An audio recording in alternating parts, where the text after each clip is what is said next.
For real enjoyment, Brooklyn Dodger baseball. For real enjoyment, get Schaefer. It's real beer. Yes, here come the Dodgers, and this is Jerry Doggett with Vin Scully and Al Helfer, inviting you to stay with us now as they get set to play the Cincinnati Redlegs here at Ebbets Field. All the doings are sent your way with the compliments of the F&M Schaefer Brewing Company of Brooklyn, brewers of America's oldest lager beer, Schaefer. And also with the compliments of the American Tobacco Company, America's leading manufacturer of cigarettes, on behalf of Lucky Strike, the best tasting cigarette you ever smoked. Now, as the game gets underway for real enjoyment, have yourself a foaming glass of Schaefer. It's real beer. Say, do you ever have trouble finding things? Oh, I sure do. Always seems to be a fountain pen, a book, or something I just can't lay my hands on.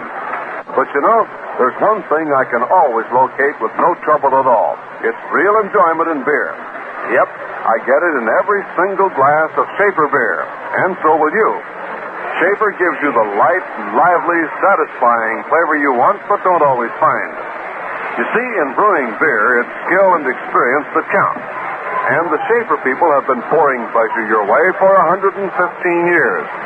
They select only rich barley malt, tangy hops, and other fine natural ingredients. And they've got the know-how to blend and brew them to give you beer at its best. So, man, next time it's real enjoyment you're looking for, you just find yourself a glass of Schaefer. It's real beer. Well, fans, this broadcast is authorized under broadcasting rights granted by the Brooklyn National League Baseball Club Incorporated solely for the entertainment of our listening audience. And any publication, rebroadcast, or other use of the descriptions and accounts of this game without the express written consent of the Brooklyn National League Baseball Club is prohibited. Well, a fine baseball evening here tonight in Brooklyn and at Ebbets Field. The fans coming in to see the ball game between the Cincinnati Redlegs and the Brooklyn Dodgers. We'll remind you there are plenty of seats available, so if you're in the neighborhood, make your way out to Ebbets Field and come on by and see a fine ball game. For tonight's game, it'll be Johnny Podres going to the mound for Brooklyn, and opposing for Cincinnati, it will be Hal Jeffcoat. The Redlegs are on a 7-game winning streak as they move into Brooklyn here. They have really been going at a real fast clip after getting off to a bad start and dropping 6 decisions to Milwaukee. The Redlegs have won 11 and have lost 7, and as we mentioned, they've lost 6 to Milwaukee, so they've lost only one other team, and they've won 11 ball games while not winning a ball game from Milwaukee. The Dodgers have won 12 and lost 5, and a thrilling ball game last night. Won in the 14th inning on Gino Simoli's line drive into the lower left field stands against Milwaukee. Pulled the Dodgers back to within 1 game of the league top. Milwaukee leads 13-4, and Brooklyn is second, 12-5. Redlegs are in third place, 2.5 games back of Milwaukee, and a game and a half behind the Dodgers. The Redlegs in third with 11-7, and St. Louis 8-7, now in the number 4 spot, and 3.5 games behind the top, and 2.5 behind the Dodgers. Before we give the lineups now, let's listen to this start of sitting with the national anthem.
Settles back, and we're getting set to play. We'll remind you again, plenty of seats available here at Ebbets Field. So if you can, come on by and see the ball game, the first of 2 between the Redlegs and the Dodgers.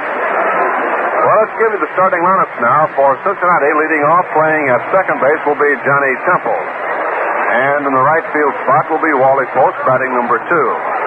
Gus Bell hitting third, playing in center field, with Frank Robinson playing at first base, replacing the injured Ted Kluszewski, who may or may not play at all this year. We'll tell you more about that later. Following Frank Robinson will be Art Schultz, who's playing in left field, a boy from Scarsdale, New York. Ed Bailey will be behind the plate doing the catching, with Don Hoak at third base and Roy McMillan at shortstop, and the pitcher will be right-hander Hal Jeffcoat. For the Dodgers, the first major shakeup of the lineup since the season opened, and it's because Pee Wee Reese is back into action and goes back into his familiar number 2 spot in the batting order. So here's the way the Dodgers will bat tonight. Leading off, it'll be Jim Gilliam at second base. Reese hitting second, batting in the number 2 spot and playing at shortstop. Duke Snyder back in the ballgame tonight after an off night last night with a bad knee. Duke hitting third, and Carl Ferrello batting in the number 4 spot. Gil Hodges at first base batting fifth, and Gino Simoli, who has the hot stick right now, batting behind Gil in the Dodger lineup in the number 6 spot. Al Walker will be behind the plate to do the catching, with Don Zimmer playing third base and left-hander Johnny Podres to do the pitching. Campanella still has a little pain in his left knee. It's not actually the knee, it's in the muscles above the knee. Cappy twisted his leg when he was trying to swing, and his spikes dug into the plate, so he couldn't turn his leg. The Dodgers take the field now, and will be set to go with this ball game in just a few moments. Snyder, of course, has had a little bit of knee trouble for some time, but he's jogging on out to center field right now.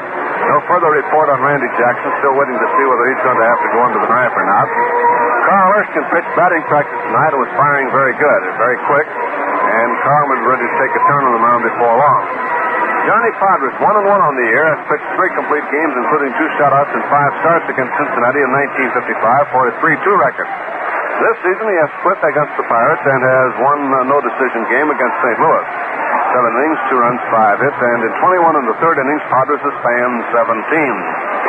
And the boys in the dugout are talking about the fine performance turned in by young Sandy Koufax last night. It seems that the Dodgers now begin to believe that Koufax can be quite a winning pitcher in the National League.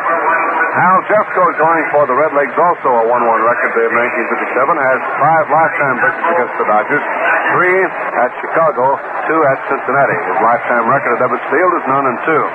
This season he's lost to Milwaukee and Burdett and defeated St. Louis 6-4. So it's the southpaw Johnny Podres against the right-hander Hal Jeffcoat, and the leadoff batter Johnny Temple set to step in and get this one underway. And moving into the microphone now for the F&M Schaefer Brewing Company of Brooklyn, and the play-by-play, here's Al. Well, thank you very much, Jerry. Hi, everybody. If you have your Schaefer all poured and handy, we'll be off and running right here at Ebbets Field. Johnny Temple, right-hand hitting second baseman, stepping up to the plate, batting at .317. 3 runs batted in. Podres cuts the fastball loose and pours it through there for the strike. Thus we have begun at Ebbets tonight. Johnny Temple, followed by right fielder Wally Post. And then we'll have center fielder Gus Bell.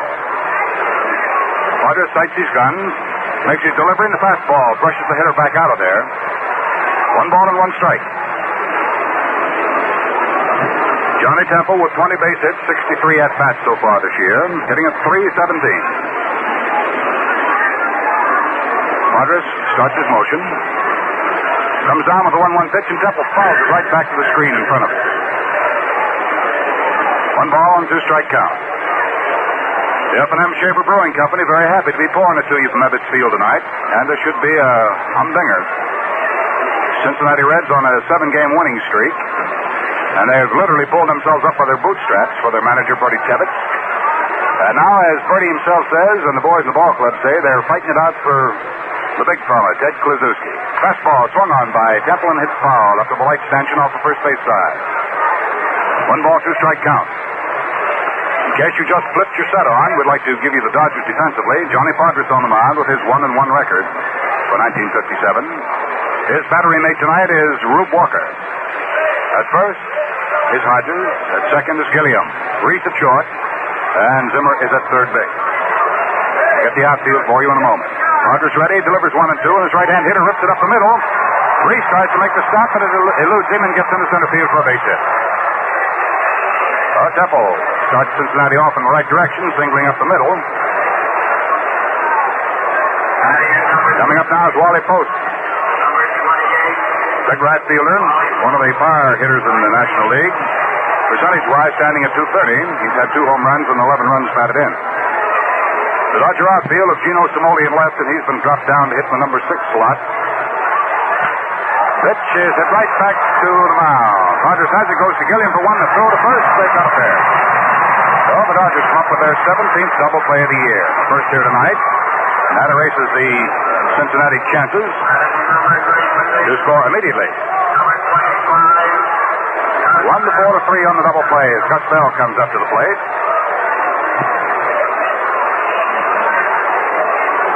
Gus Bell, big left hand hitting center fielder, batting at .299, 2 home runs and 11 runs batted in. He's gotten away to a pretty good start. Rogers, the left-hander, fires fastball, and there's a grass cutter to shortstop. Up with the Reese, whips his throw over to first base in plenty of time, and Bell goes down. So the Cincinnati Reds got a hit in the inning, but the double play takes care of that.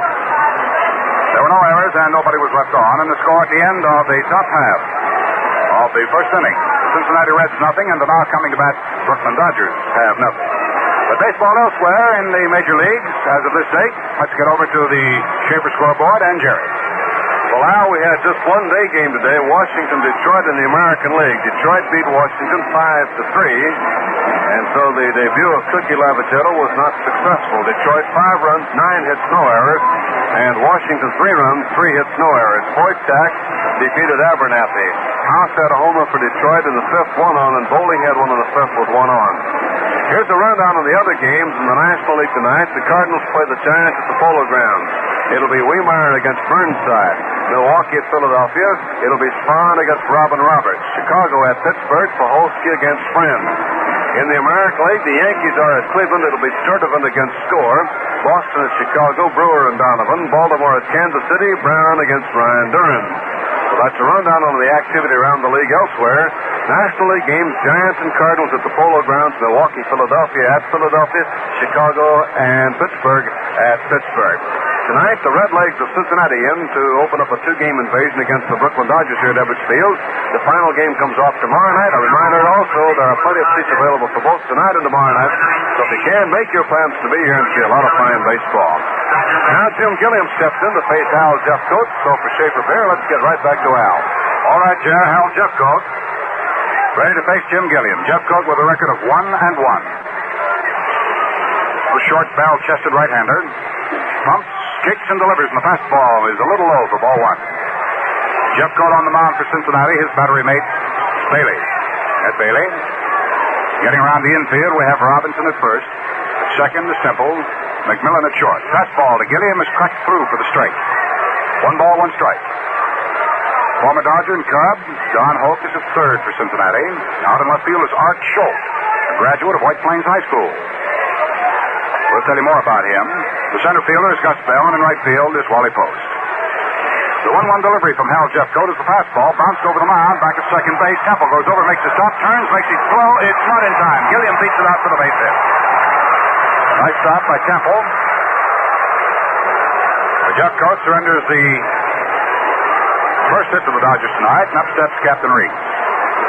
In the stands here tonight, looking on and extremely proud of his brother on the mound, is the Reverend George Jeffcoat up from the Carolinas, watching brother Hal Jeffcoat on the mound for Cincinnati. And Hal Jeffcoat out there just equally proud of Reverend Jeffcoat. Hal looks at first base, then comes down to Reese with a fastball, and that's low for ball 1. So far this year, Reese is 0 for 2 as a batsman. Of course, he has no batting percentage. No score in the ball game. Each side having 1 base hit.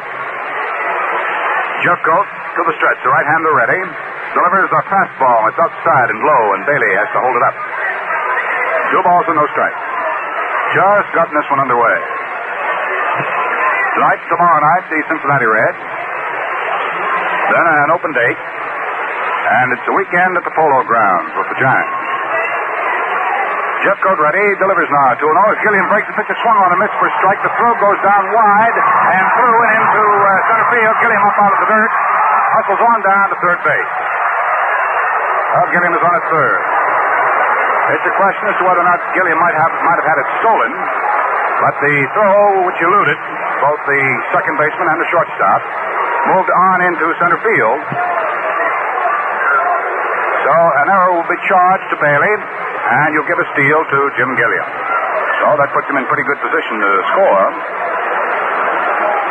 The way of stolen bases, that'll be the Dodgers' 10th this year.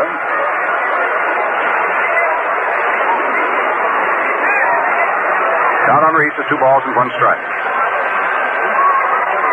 Gilliam has stolen 4 bases. This is his 5th. The pitch to Reese. Low, ball 3.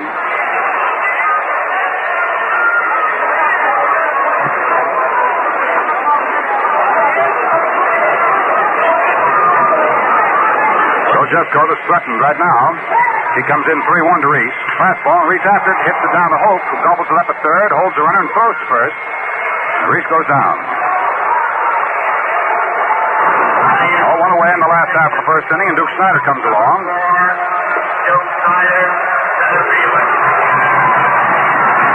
In 1956, the Duke here hit over 400 against the Cincinnati Reds.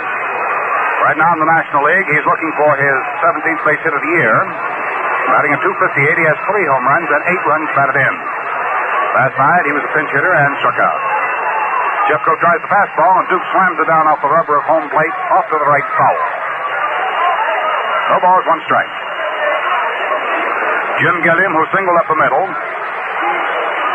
stole second and kept right on traveling when Bailey threw wide at second base and threw the ball into center field for an error. Gilliam has moved around to third on the play, and that's where he's now stationed. 1 out, last of the first, no score. Jeffcoat working away. The right-hander throws fastball, and that's outside. The count is 1 ball and 1 strike.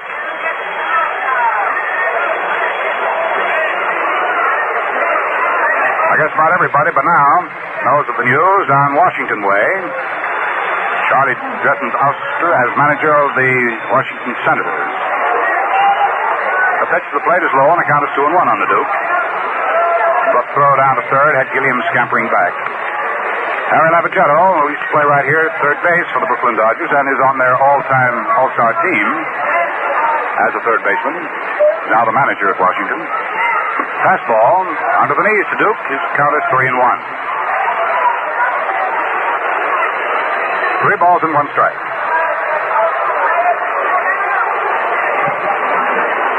Don Hoak playing up shallow at third to hold Gilliam as close as possible. The right side of the infield has gone deep. Robinson at first, pulled over close to the line. That's Frank Robinson. Pitch to the plate is swung on. Hit down to the right side.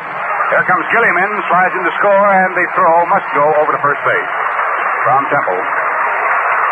Oh, there's the out. The second one gives Snyder the run batted in, and the Dodgers lead it here. By a score of 1-0. Coming up to the plate now, Carl Furillo. Carl had a 3-run home run last night in the first inning against the Milwaukee Braves. That looked like an awful big home run until those Braves got taken away with their home runs. Matthews hitting a couple, Adcock tying it up finally in the 8th with a solo home run.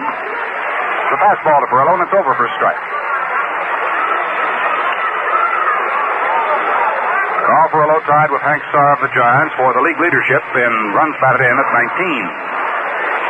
Hitting at .303, he has 3 home runs. Curveball is left foul by Carl at the third base side. No balls, 2 strikes. 2 down. We're in the first inning. The Dodgers at bat, and they're leading 1-0.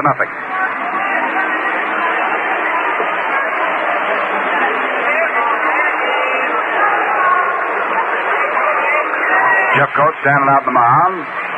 Little barrel-chested right-hander, heaving a sigh. Throws a sidearm pitch that breaks way off outside.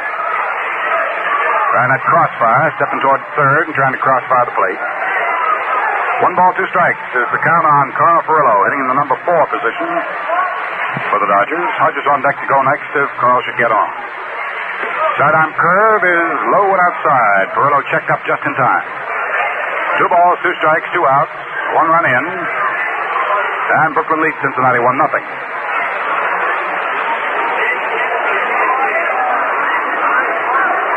Jeffcoat delivers that sidearm pitch, and Furillo after it. Runs it up the screen foul. 2 balls, 2 strikes remaining. Tomorrow night, when these two clubs hook up here at Ebbets Field for an 8 o'clock ball game, it'll be Warren Hacker serving him up for Cincinnati, and he'll be going against Big Don Newcomb, who, by the way, is having trouble with his left knee. He was in the whirlpool bath tonight when we got to the ballpark. Sidearm pitch.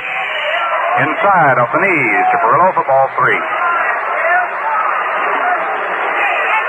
3 balls and 2 strikes. So Doc Wendler having his woes with the big guy who is to pitch tomorrow night. Says, however, he'll have Big Nuke in shape. Perillo leaning over the plate now. The 3-2 pitch by Jeffcoat. An overhand fastball, and Perillo backs off and takes the brusher for ball 4. So that walks Perillo, and that'll bring on Hodges. Jeffcoat now has coughed up a run, a hit, and has walked a man. Number 14. Gil Hodges carries a batting percentage of .324 after the plate with him, having hit 3 home runs and has driven in 10 runs. 2 down, 1 on, 1-0 Dodgers. We're in the last half of inning number 1, in case you just joined in with us.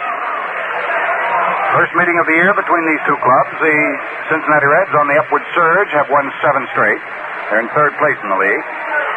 Jeffcoat's curve drives Hodges back as it snaps in under the chin. That's ball 1. And the F&M Schaefer Brewing Company, very happy to be sending it to you. Hoping right now, wherever you may be, you're comfortable and relaxed and enjoying America's oldest lager beer. Fastball swung on by Hodges and missed. That's strike 1. 1 ball, 1 strike.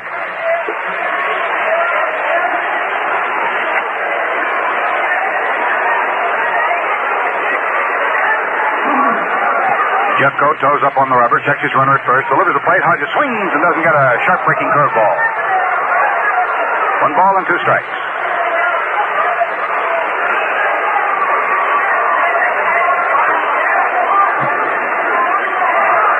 Jeffcoat takes a gander over his left shoulder. Watches Furlow's try to wait him first. Now he's ready. Pitches to Hodges 1-2 with a sidearm crossfire, and the hook is inside. 2 balls and 2 strikes. Spent about 10 minutes talking with Jeffcoat prior to the start of tonight's ball game down on the Cincinnati bench. Fastball. Hodges takes it low. Ball 3. Asking Hal how he felt and so forth. He said, we're all looking forward to a big year at Cincinnati. So everyone was buckling down. They wanted sort of taking a personal pledge to do what he could. Pitch swung on as the runner breaks. High foul ball twists off into the stands on a play. So Perillo comes all the way back down to first base, and Hodges will have to stand up there and do it all over again.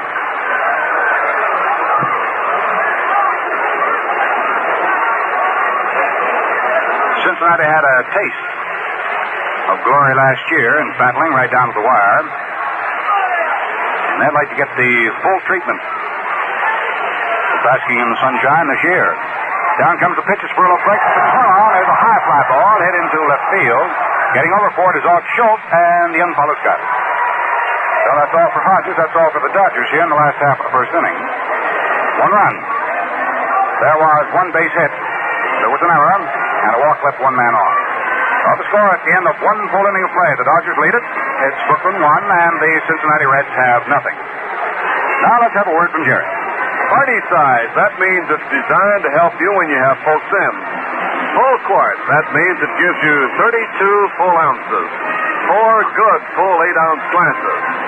I reckon you know what I'm talking about. The Schaefer quart bottle. Strikes me as convenience reduced to its simplest terms. Sure, you lay in a supply of Schaefer party-size full quart bottles before the weekend or before a party, and you've got it made. Then when it comes time to quench thirst all around, you just flip off a cap or 2 and start pouring. And watch the smiles of pleasure beam around you. Sure, because inside those quart bottles of Schaefer is beer that's brewed for enjoyment. Beer that's as refreshing as a Saturday afternoon in May. So you just keep Schaefer's party-sized quart bottles on hand for real convenience and real enjoyment. Remember, it's real beer. Back to play in the second, and once again, here's Al. Frank Robinson surprised a lot of people last year as a rookie. Became a very valuable man in Bertie Tebbett's scheme of things for the boys over the Land, down Ohio. He led the Cincinnati Reds as a batsman against the Dodgers last year. Levine's let-up pitch is low for ball one. Robinson, right-hand hitter. 9 home runs, 56 against the Brooklyn Dodgers.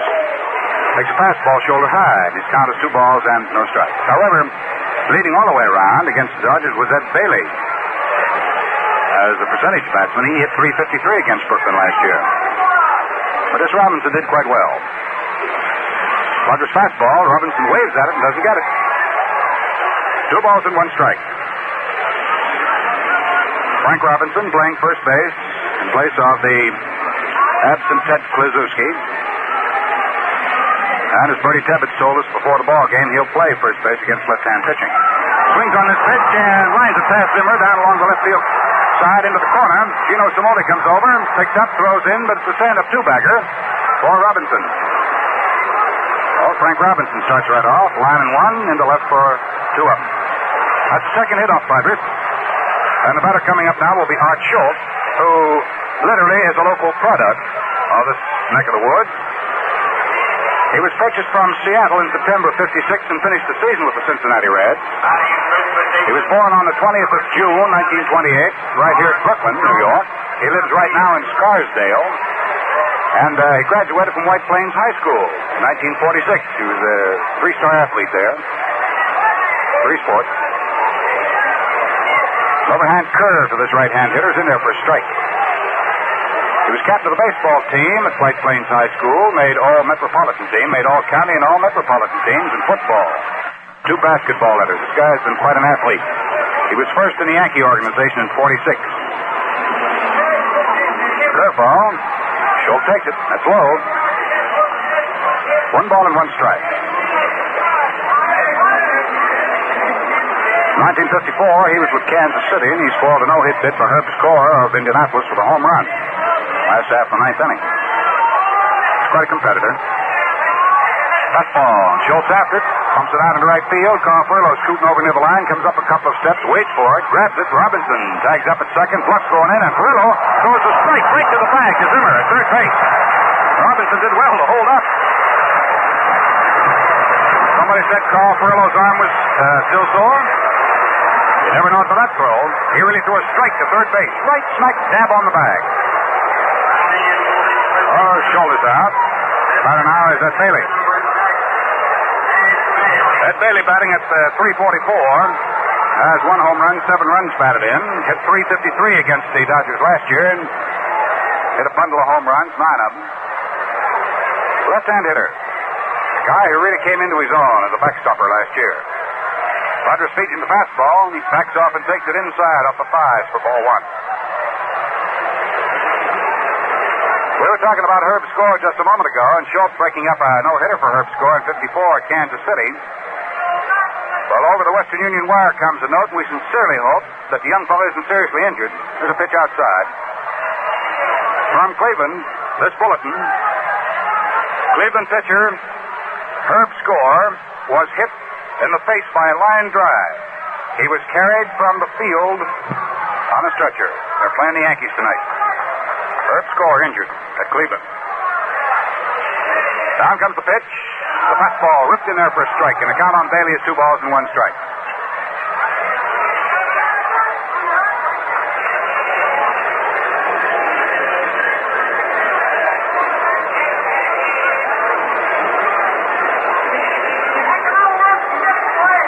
Bailey digging in, standing deep at the plate, left-hand hitter.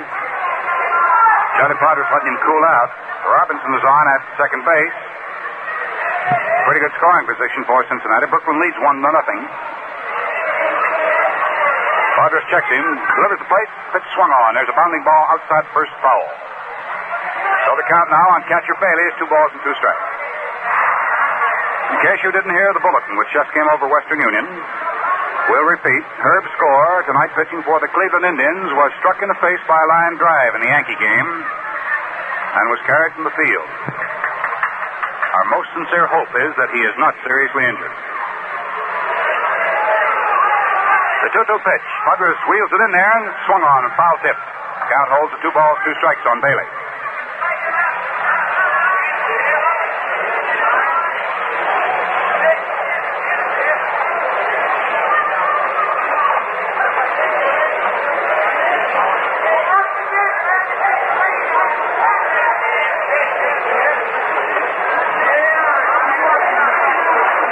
Ball, 2 strike pitch.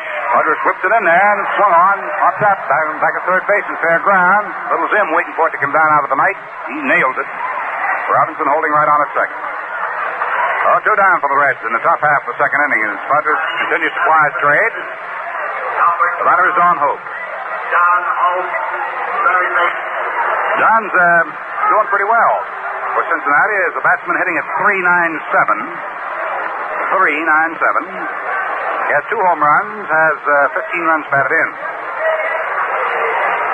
Playing good ball for them and been thinking on his feet down there for Tebbetts. Of course, Tebbetts is the kind of guy who makes you think on your feet.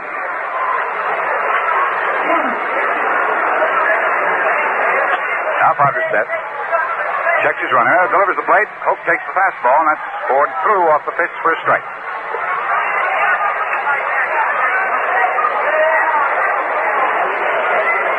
1-0 Brooklyn. They scored their run in the first inning. Gilliam led it off with a single up the middle, stole second, and kept on going on the same play when Bailey, attempting to get him on the steal, threw wild into center field for the error. Gilliam wound up third. Snyder got him in, going out to the right side. Fastball with the knees to Hoak. Inside for ball 1.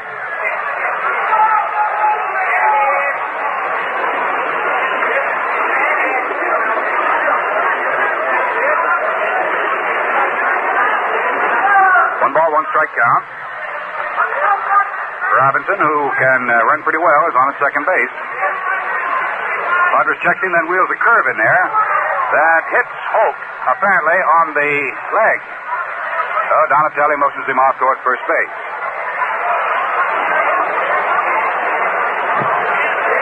Hoak walking down to first base. Padres up to talk to Augie Donatelli. And let's see, Donatelli, I believe, is motioning Hoak to come on back. Now Bertie Tebbetts charges up out of the dugout and starts talking to Donatelli.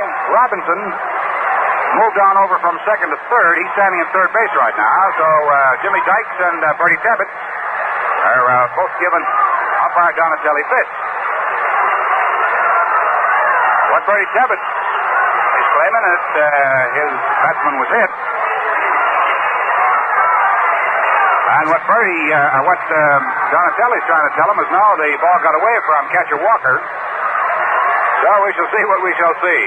But Bertie Tebbetts is pounding his fist right down the palm of his hand. And Donatelli's giving him chin for chin and lip for lip. Oh, the rhubarb grows big tonight in Brooklyn. Jocko Conlon comes up and gets into the rhubarb and talks to Jimmy Dykes. Don Hoak comes back and picks up a bat. Walks back toward the Cincinnati dugout. This Hoak will do a lot of funny things for you. Remember the story? Hoak playing against Chicago, stopped the field at a ground ball on his way between second and third and turned and handed it to the shortstop and said, go ahead and make the play. Well, they made the play all right. The result was, instead of the double play, they got only one man. So that forced a new ruling. Hoak is back at the plate now with a count of 2 balls and 1 strike. Let's figure that the ball just got away from Rube Walker, rolled off to the right, allowing Robinson to come from second down to third. We'll get the official scores ruling on it for you and pass it along as given to us. Whether it'll be charged as a passed ball on Walker or whether it was figured the pitch was pretty low and maybe charged a wild pitch against Frederick. But Robinson is on his third now. The pitch to Hoak, tight right up against him. That's ball 3. 3 balls and 1 strike.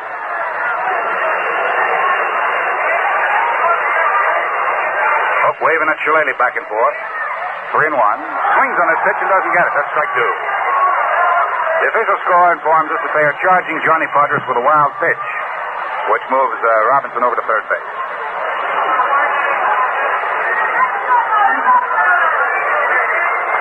Padres delivers. Hoak backs off and one inside. Ball 4, and he slams his bat away and goes off first base. That's first base on ball given up by Vargas. And before we have McMillan up there, let's quickly pause for station identification. This is the Brooklyn Dodger Radio Network.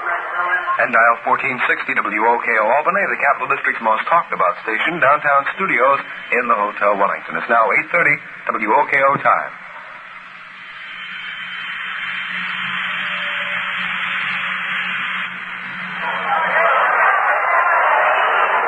Roy McMillan standing in. Slender right-hand hitter takes a fastball in for a strike. He's batting at .255. Well, friends, if you're in the neighborhood, I'd suggest you come on out. There are plenty of seats available. See the rest of this ball game. This promises to be something tonight. Rogers delivers. Pitch is swung on. There's a fly ball. Hits straightaway center field. Snyder going back. Still going back. Still back. It's up against the wall. He cannot get it. Robinson scores. Hoak, running like the wind, is around third. And he's in the score on the double. Hit by McMillan to center field. Oh, the Cincinnati Reds pick up a pair here. Second inning to Broad in front 2-1. Give McMillan a 2-run producing double. Hit number 3 runs 1 and 2 off Frederick.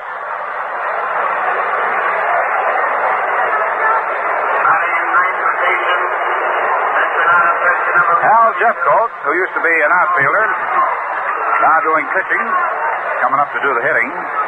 He's batting at .300. He has 3 for 10. Rogers checks his runner, comes to the plate with a curveball, and that's below the knees. 1 ball and no strike.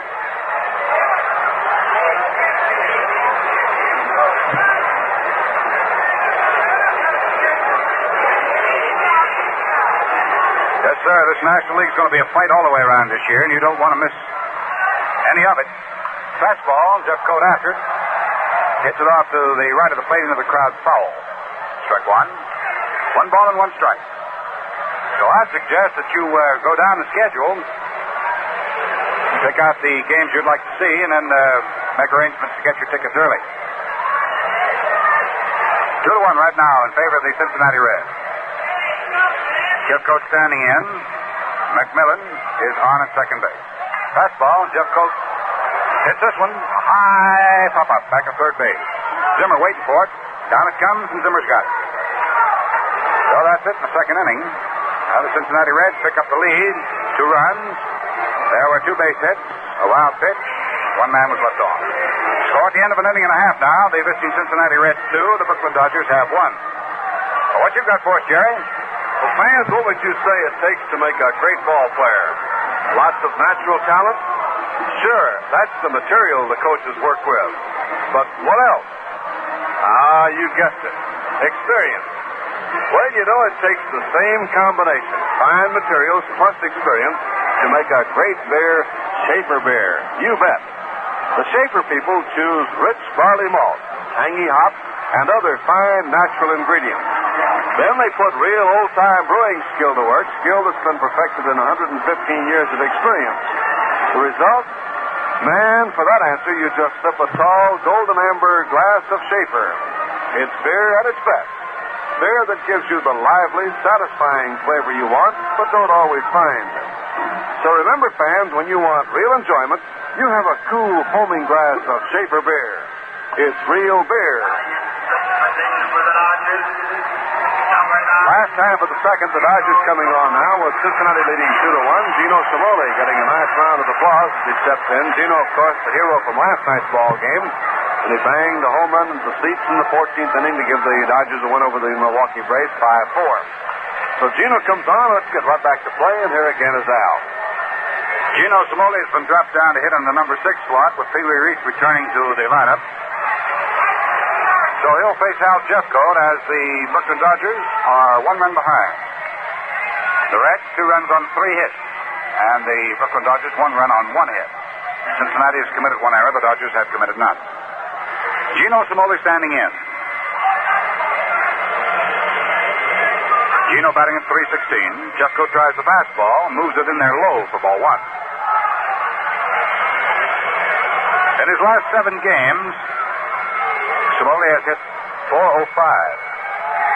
Fastball, and Gino after it punches it foul off the first base line. Robinson chases over to the stands, but he can't get that. That's way back in.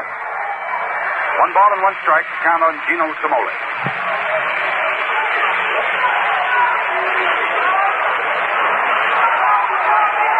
Cimoli will be followed by catcher Walker. And then we'll have Don Zimmer up there. Last half, inning number 2.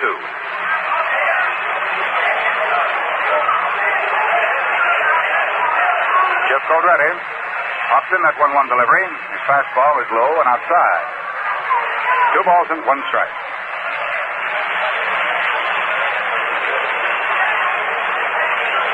Jeff Coat right back to Cimoli. The pitch is swung on, bounced up the middle into center field for a base hit. Cimoli's still going. Gino picks up a single, open things in the second inning for Brooklyn. That'll be hit number 2 off Jeff Coat. That'll bring along Al Walker, left-hand hitting catcher. Al Walker. Brooks batting at .333. He has 3 for 9. Has not hit the long ball yet this year. Has 1 run batted in. Jeff Coat, prior to going to his stretch, looks at first, now stretches, hesitates, delivers. And Walker backs off and takes a curve in off the fist on the corner for a strike.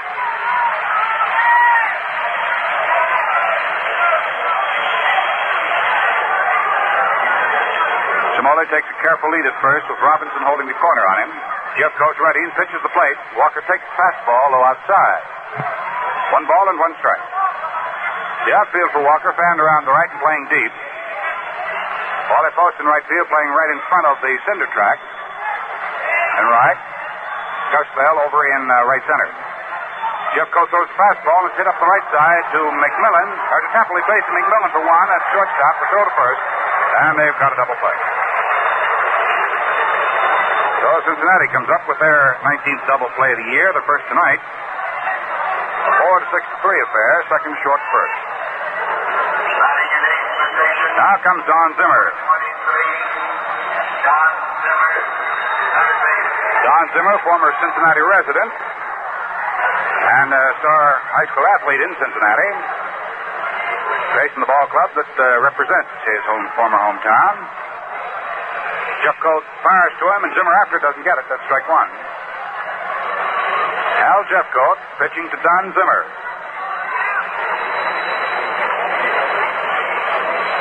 I wonder what could be going through the minds of each man. Jeffcoat pitches and Zimmer swings and misses for a strike. That's the second one. That was Jeffcoat pitching when Zimmer took his last bump on the noggin. Jeffcoat ready. Pitches. Zimmer starts to go for the curve, and it's snapped off outside for ball 1.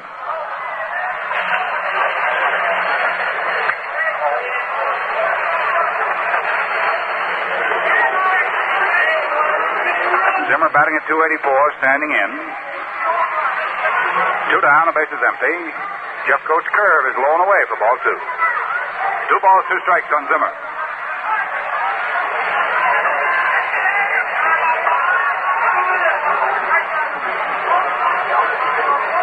Jeffcoat 2-2 is the plate. Fastball. Zimmer swings and misses for strike 3. So for Hal Jeffcoat, that'll be his first strikeout tonight. And for the Dodgers, no runs, 1 hit. The double play erased the base runners. No errors, nobody left off. Score at the end of 2 full innings of play. Cincinnati Reds 2 and the Dodgers have 1. Jerry, you got a word for us? Sure have, Al. Say, while the Dodgers are away next Sunday, there'll be a big doings right here at Ebbets Field. Yep, a special salute to Israel with an international soccer game and an all-star lineup of guests from the world of sports and the show business. So make your plans now to join the salute to Israel this Sunday, May 12th at Ebbets Field. Tickets are on sale at the Dodger Ticket Office, 215 Montague Street. Well, the Dodgers and the Redlegs are playing the first of a 2-game series, and this homestand rapidly drawing to a close. There'll be 1 more game tomorrow night between the Redlegs and the Dodgers. Then an off day on Thursday, 3 games at the Polo Grounds, an off day on Monday, and then a swing to the west beginning next Tuesday as the Dodgers open up at Milwaukee. So a lot of baseball, and right now we're back to play with the top of the 3rd, top of the batting order, right back to Al. All right, Jerry, Johnny Temple standing in. Johnny hit up the middle for a single in the first inning. Roger throws in the fastball, and it's high for ball 1. Temple batting at .328. He picked up 9 percentage points, getting that base hit in the first inning. Dodgers right back to him. That fastball through there for a strike, and the count is 1-1. If we get any more information on the extent of the injury to Herb's score at Cleveland tonight, we most certainly will pass it on to you. Dodgers delivers 1-1, a slow curveball, and it stays upstairs. 2 balls and 1 strike.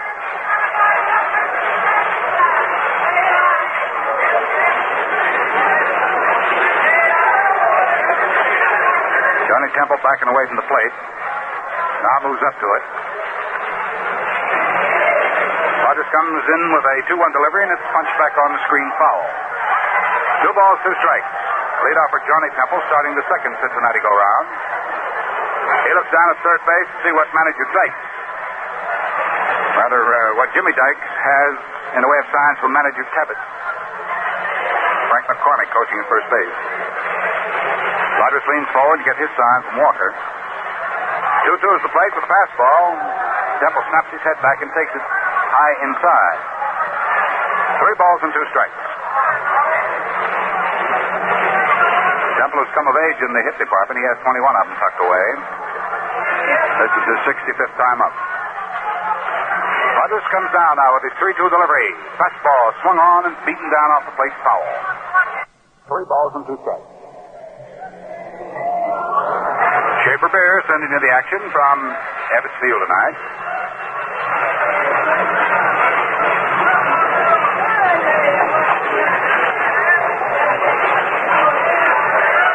Temple, right-hand hitting second baseman, stands about 3/4 deep, waits for Padres' 3-2 pitch. Here it comes, swung on, a punch foul, that goes to the crowd. Off to the right side, count stays 3-2.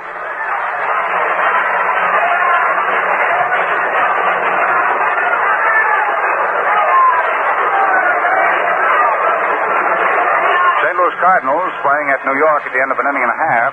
Giants have them down 2-0. Philadelphia leads Milwaukee 2-0 at the end of 2. Pitch to the plate is inside. Ball 4, and Temple takes a stroll to open the third inning. That's second base on balls given up by Padres, and the old-faced Post now, who cracked into a double play in the first inning after Temple had singled. So each side has come up with a double play. Each side has come up in the run column. Cincinnati has a pair of runs. Brooklyn has 1. Post sitting right-handed. Lays off the curveball, and that's in for the strike. Waller batting at .227. Has only 17 base hits for 75 times at bat this year. He'll get a hold of that ball when it'll hurt you the most. Rogers checks his runner. Temple at first. Delivers. Big curveball. Post starts to go and changes up, and Donatelli sees it. Ball 1. 1 ball and 1 strike.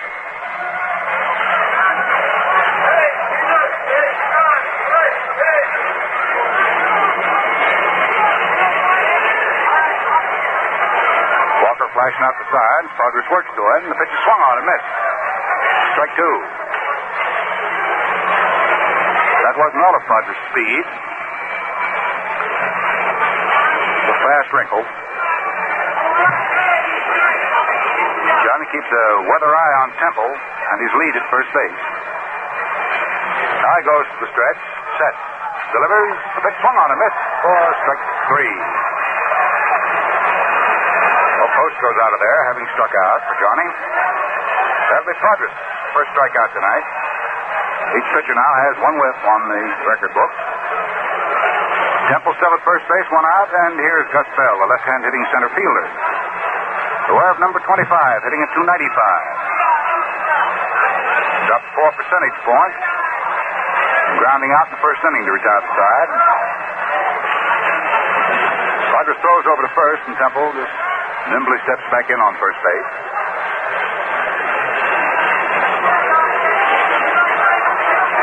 Bell standing forward at the plate, straightaway stance. Rogers comes down with a curveball, and Bell after it tries to time it and can't get it. No balls and 1 strike. At the end of 1 inning down at Pittsburgh, the Cubs and the Pirates are all tied up at 0-0. End of one inning. The Giants did not score in the second, so at the end of two, they lead St. Louis 2-0. Curveball beaten down to the ground foul. No balls, 2 strikes. The count on Gus Bell. Johnny Temple, having walked, is on at first base for Cincinnati. There's one out. Stops third. And the Reds are leading 2-1.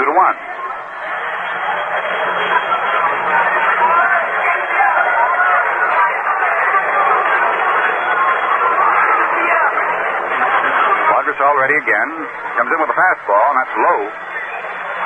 1 ball, 2 strikes.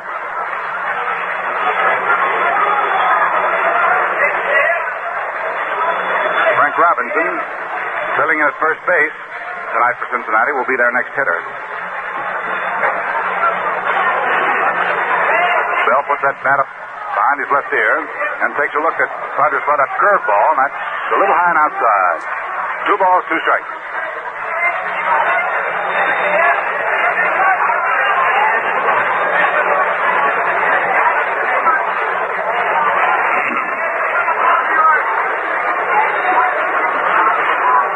Ready to work. Does. Throws the fastball. Bell swings, misses. That's strike 3.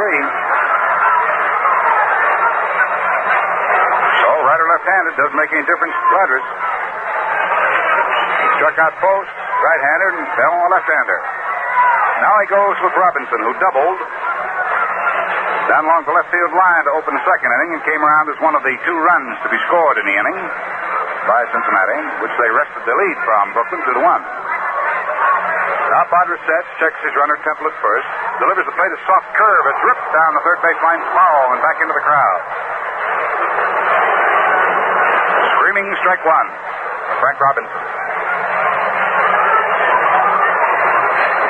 Robinson batting at the lofty percentage of .366.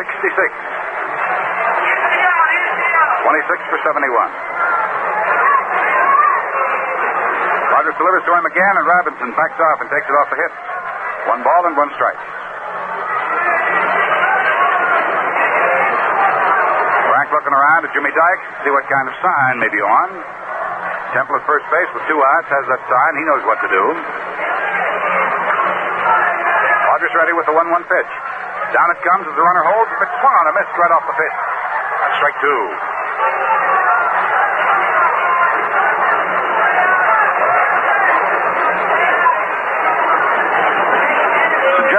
Power hitters like to be able to fall away from the pitch slightly and generate more power with that bat as they're bringing it around. That's why a lot of them go for those inside pitches. Robinson starts to go for the fastball and then takes it outside for ball 2. 2 balls, 2 strikes. Padres is now trying to turn the heat on. When Johnny's right, he can turn that heat on pretty well. 2-2 the count on Robinson. 2 outs, 1 on. Top of the third inning. 2-1, the Cincinnati Reds lead Brooklyn on this, their first meeting in 57. Rodgers to the stretch. Delivers fastball off the face. Ball 3.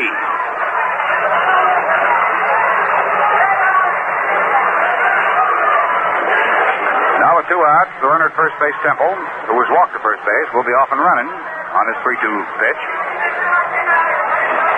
Rodgers holds him as tightly as he possibly can. Rodgers ready. The pitch, slow curve. Called strike 3. So after Temple walks, Johnny Padres settles down just like that, strikes out the side. No runs, no hits for Cincinnati in the third. They leave a man. That's the second man they've stranded. And the score at the end of 2 1/2 innings. It's the Cincinnati Reds 2 wins and 3 hits. The Brooklyn Dodgers 1 run and 2 hits. Well, I was talking to a carpenter the other day, Jerry, and, he told me he had to work as an apprentice for 4 long years to learn his trade. How about that, huh? Well, Al, it takes a long time to really learn your business. You've got to have experience. Well, wait a minute, Jerry. That's just my point. Experience. And the Schaefer family sure has it. They've been making their great beer for 115 years now. It's America's oldest lager beer.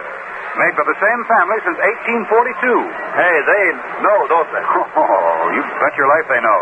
They know how to pick and to choose the best barley malt, the most delectable hop blossoms grown, and the other fine natural ingredients needed. They know how to blend and brew them in a slow, careful process that makes the finest beer you've ever tasted. And, brother, Schaefer beer is good. Oh, yes, sir. If you want real enjoyment, you just be sure to make it Schaefer. It's real beer.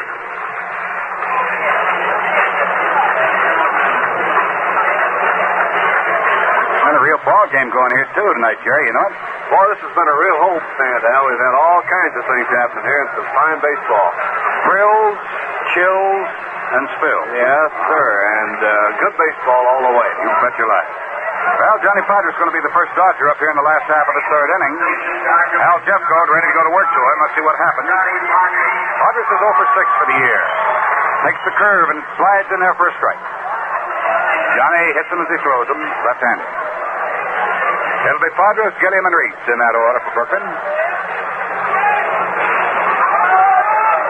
Jeffcoat delivers him a curve, and Padres after it bounces it to the right side. Robinson, the first baseman, makes the play over to Jeffcoat covering. The play works, and Padres is out. One away in the last half of inning number 3. That'll bring along Jim Gilliam, who started things out in the first inning with a slow bounder back to second base. It was knocked down by Temple. And by the time he could whirl on Mickey's throw, Gilliam was already at first base, so he got a base hit out of it. Jim standing in, hitting a .299. The base hit will get him back into the 300 class. Hitting left-handed against Jeffcoat. Little fella pumps and delivers. His fastball is over the corner on the inside slice for a strike.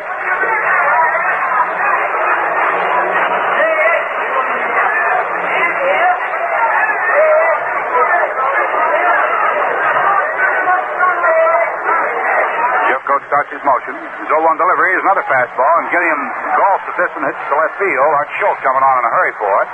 He's got it. 0-2 down. Last half third. And the batter now is Pee Wee Reese. Reese is still looking for his first base hit. 1957, the captain is 0 for 3. He's 0 for 1 tonight. Bounced out to third baseman Don Hoak in the first inning. Jeffcoat works to him. Fastball, and Reese hammers this on the ground up to shortstop. McMillan makes his play, gets it over to first base. Down goes Reese to retire the side.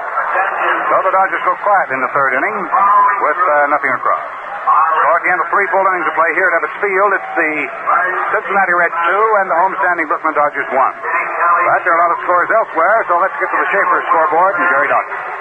Okay, Al, while you at home are punching a hole in a can of Schaefer, we'll just give you a rundown on the scores. The Giants got 2 runs in the first inning on home runs by Red changing Stan Dusty Rhodes that leads the Cardinals 2-0. Pete Burnside going for the Giants against Herm Wiemeyer for the Cardinals, and they played 2.5 innings. And Philadelphia's taken the lead over Milwaukee, 3-1 at the end of 3 innings of play. Hamner a home run in the third, none on for Philadelphia. Roberts and Spahn are the pitchers. Chicago and Pittsburgh, no score at the end of 2. It's Paholsky against Friend. In the American League, Yankees playing Cleveland out in Cleveland, and Sturdivant, the pitcher for the Yankees, started for Cleveland, was hit in the face by a line drive and had to leave, and Bob Lemon came in to take over.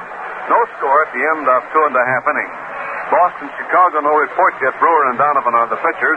Baltimore and Kansas City, no score yet. Brown and Durham, the pitchers. This afternoon, Detroit spoiled the debut of manager Cookie Lavagetto of Washington, replacing Chuck Gresson. Detroit won the ball game 5-3. Now we go to the 4th inning of this one, so right back to play, and here again is Al. Art Schultz. The left fielder of the Cincinnati Reds, hitting number 5 in the order, is up there, right-hand batter. Ready for the first pitch to him. Rogers cuts it loose, and the curveball is taken for a strike.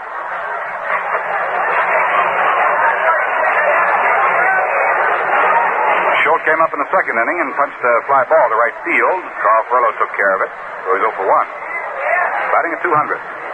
Slow curveball is hammered up the alley in right center field. It's going to go all the way to the wall. Schultz is on his way to second. Snyder picked up, throws in, and Schultz has himself a stand-up 2-back. Art Schultz. Double to right center. That's at number 4 of Padres. Redlegs with 2 runs, 4 hits. The Dodgers 1 run, 2 hits. Top of the 4th inning. The Reds at bat. Schultz at second. Ed Bailey coming up. Cincinnati catcher popped up and out. Third baseman Don Zimmer. Second inning. Batting at .339. Left-hand hitter takes a look at a fastball, and that's low and away. Ball 1.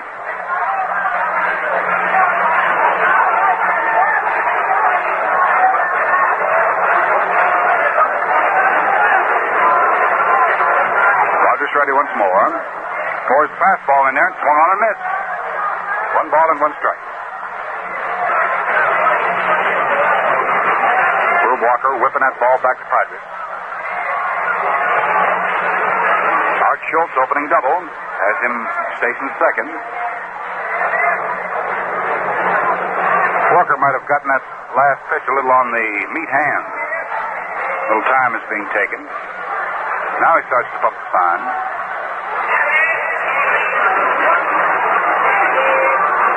Rogers ready to go to work. In comes the pitch. His crossfire is over at the waist. That's strike 2. Bailey turns around, has something to say to plate umpire Donatelli, and Augie shows him where that pitch came in. Now the 1-2 delivery. Art Schultz at second. Rogers to the stretch. Now comes in 1-2 with a curveball. Swung on a miss, strike 3. Johnny gave him a nice change. 4 strikeouts for Padres.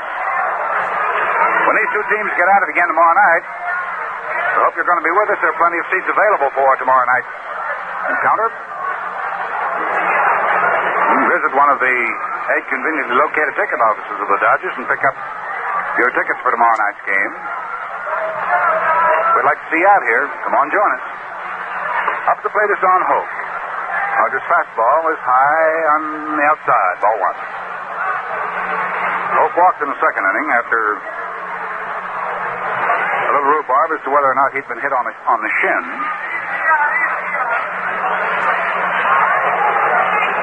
Hoak batting at .397.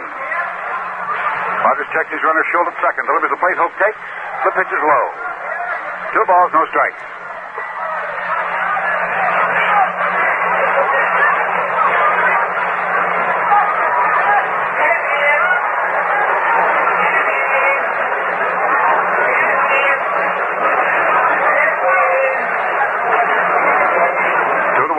Cincinnati leads it over Brooklyn. Schultz takes his lead at second now, and the pitch comes into Hoak on the 2-0 count. Swung on and hit into left center field. That's a pretty well hit ball. Snyder over in the alley to cut it off as the run comes in to score. Hoak's on his way to second, slides, and he's safely in with a double.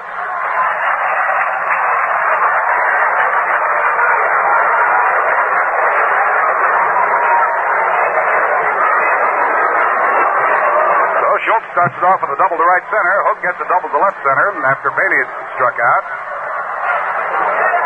And the Cincinnati Reds lead it 3-1.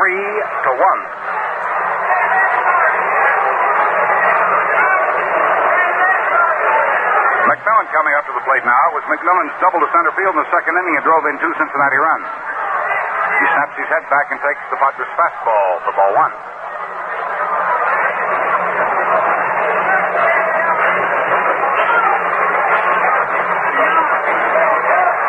Who has been a ball of fire with that wood this year. Hit better, I think, than he ever has. Leads off second as a soft curve is pitched to McMillan to the plate. It's in there for a strike. 1 ball and 1 strike.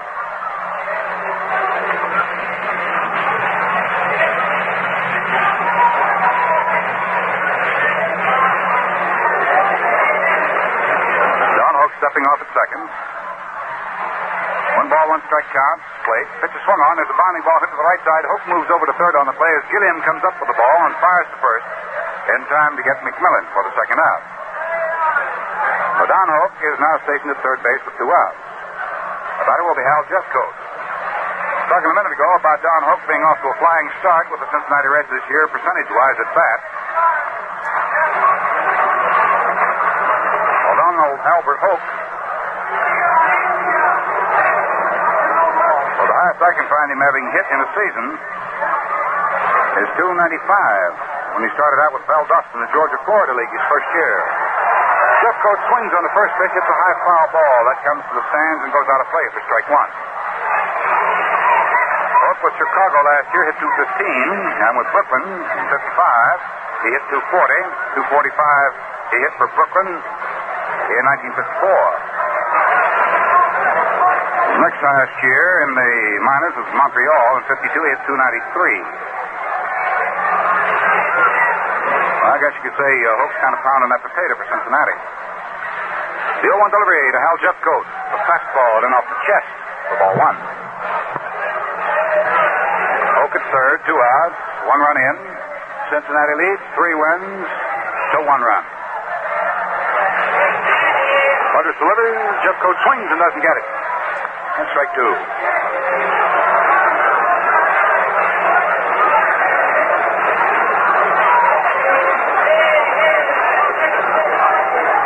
Schaefer Pierce sending in the action from Ebbets Field. Curve, swung on and missed for strike 3. So that's all for Jeffcoat and the Cincinnati Reds in the 4th inning. 5 strikeouts for Quadras. And in the 4th inning, 1 big run for Cincinnati. On 2 base hits, a double by Schultz and Hoak's double. 1 man was left on. Hoak stranded at third base. So at the end of 3.5 innings of play now, it's the Cincinnati Reds 3 and the Brooklyn Dodgers have 1. And Rose Oldsmobile always scores high. Yes, 67% of Rose Oldsmobile sales are to repeat customers. Folks who buy from Rose year after year. There must be a reason. That's right. The reason is Rose Oldsmobile maintains in a modern service shop all the latest scientific equipment to give continuing warranty work on every Olds they sell. Service that continues on and on, long after the sale is made. Rose Oldsmobile utilizes latest, up-to-the-minute factory methods in offering this warranty service. Their mechanical experts are trained in their skills by regular attendance at Olds factory schools. That's why Rose Oldsmobile scores high in repeat Olds sales. Rose makes certain that the Oldsmobile you buy from them is kept in perfect running condition. That's why 67% of Rose Oldsmobile customers return. Rose offers more, low price, plus the continuing service that means satisfaction to you. See Rose Oldsmobile, Capital District's oldest franchise Oldsmobile dealer, Central and Manning. Here's Duke Snyder on now for the Dodgers, so let's get right back to Al. Al Jeffcoat pitches to the Duke. It's inside for ball 1.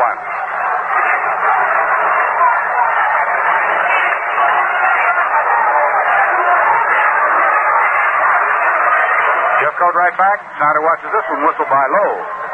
Ball 2. Snyder came up in the first inning with Gilliam at third base and 1 down and bounded 1 to the right side. Temple played over to first base as Gilliam came in to score. That's been a Dodger run in this 3-1 ball game. Jeffcoat comes right back on the 2-0 count, and Snyder jackknife. It's away from 1 hip high. 3-0 on the Duke. As soon as we find out what happens with Snyder, we'll have time for station identification, so stick around close, fellas.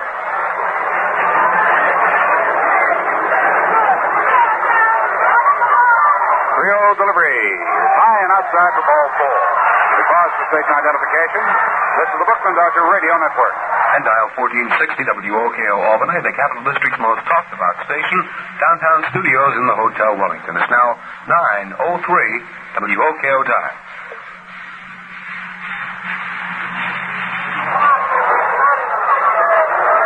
Carl Furlow is the Brooklyn batter with Duke Snyder at first. Carl walked in the first inning. One of the 2 walks given up by Jeffcoat. His walk to Snyder here, open the 4th, was his second. Jeffcoat looks over the situation as Bailey pops him at as a target. He delivers. Furlow takes. Steffens right through at the knees for strike 1.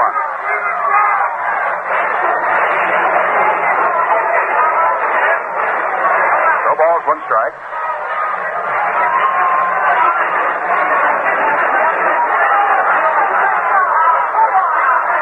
Jeffcoat works back to Furlow on a curve, and Carl after hits a founder to short. McMillan up with it. Goes to Temple at second for 1. The throw to first. Double play. That's the second double play Cincinnati's come up with tonight.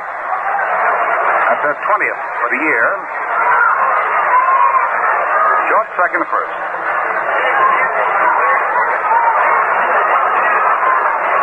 2 down for Brooklyn in the last half of the fourth inning, and the batter now is Gil Hodges. Hodges retired to side in the first inning with a fly ball hit to left field to Art Schultz. Jeff Coates stuffs the first pitch in there, and Hodges takes it. That's in for a strike.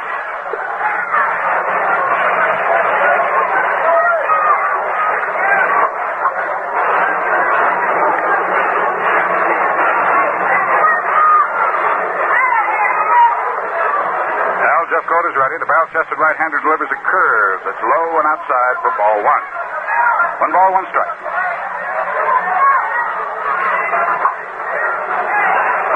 Schaefer Beer going to the action from Ebbets Field tonight. Hope you're enjoying some right now. Curveball. Good at the knees. That is strike 2. 1 ball, 2 strikes on Gil Hodges as Brooklyn bats in the last half of the fourth inning. Down, bases empty. Jeff Coates 1-2 is the plate. Snapped off curveball is low. 2 balls, 2 strikes.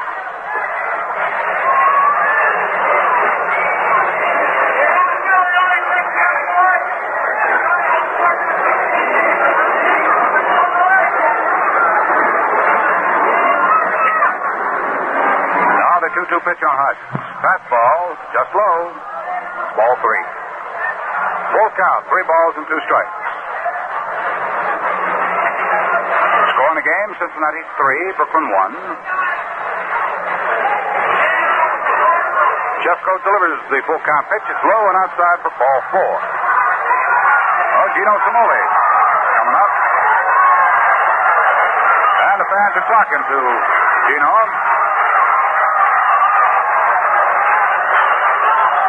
Batting at .325. He led off the second inning with a single up the middle. Kept things alive last night for Brooklyn in the late stages, and then went on to win the ball game for Sandy Koufax and the Dodgers in the 14th inning.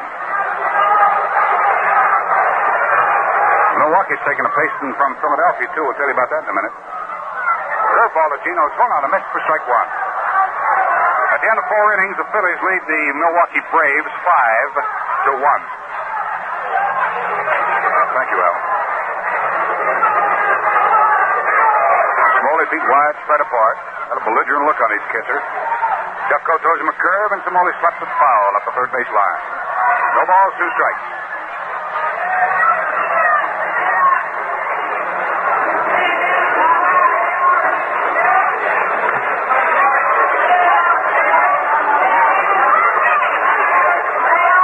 Hodges at first base.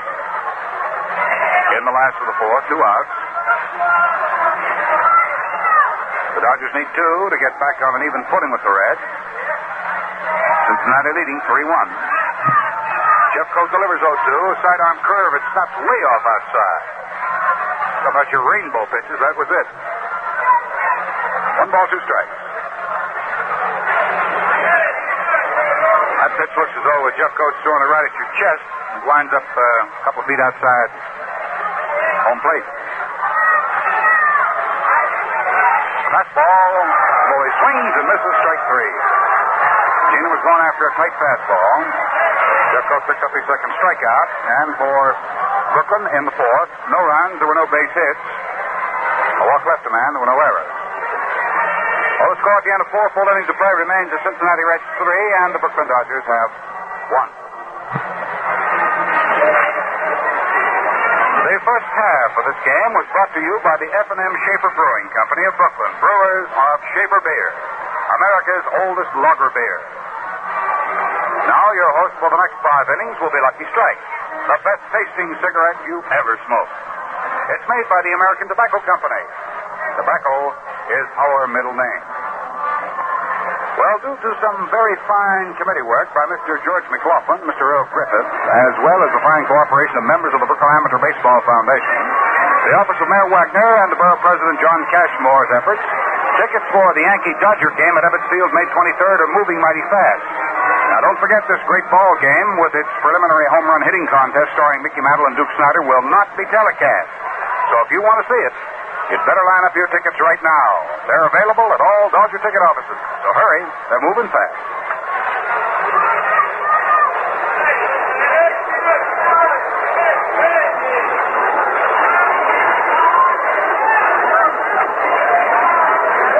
we go to the fifth inning. Johnny Podres makes his first pitch. The fifth to Temple, and it's over for a strike.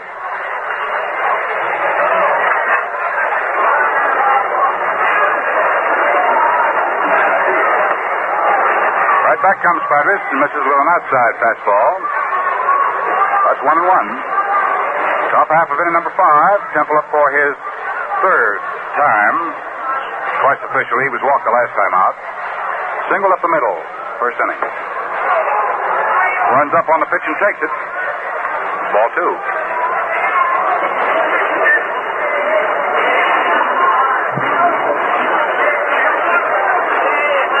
2-1, the count on Temple.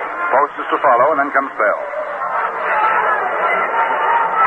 He's after the next pitch and hits a high foul ball. It shades off and goes into the crowd. Well, the count on Temple is 2 balls, 2 strikes. Score in the ball game is 3-1, Cincinnati over Brooklyn. At the end of 2.5 innings, the Cubs and the Pirates are scoreless. At the end of 3.5 innings, the Giants lead the Cardinals 2-0. Rodgers delivers 2-2, and Temple backs off from the pitch and takes it inside for ball 3. Full count.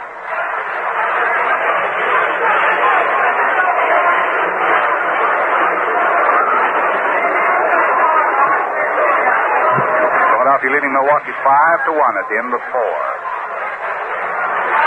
Rodgers throws the fastball high, ball 4. That's twice in a row now he's walked Temple. Third base on balls given up by Padres.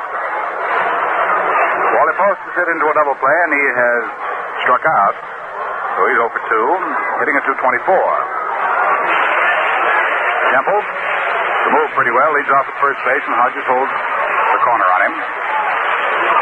Rodgers tries a change-up, and the pitch is swung on and foul tip. Strike 1.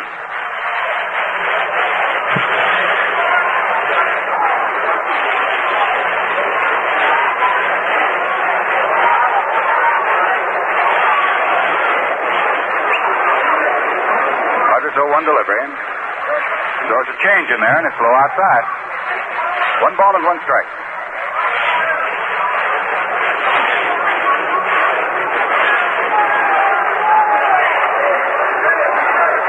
Leaning over the plate. Right-hand hitter. Rodgers throws the fastball to him, and it's ripped up the screen foul. 1 ball and 2 strikes.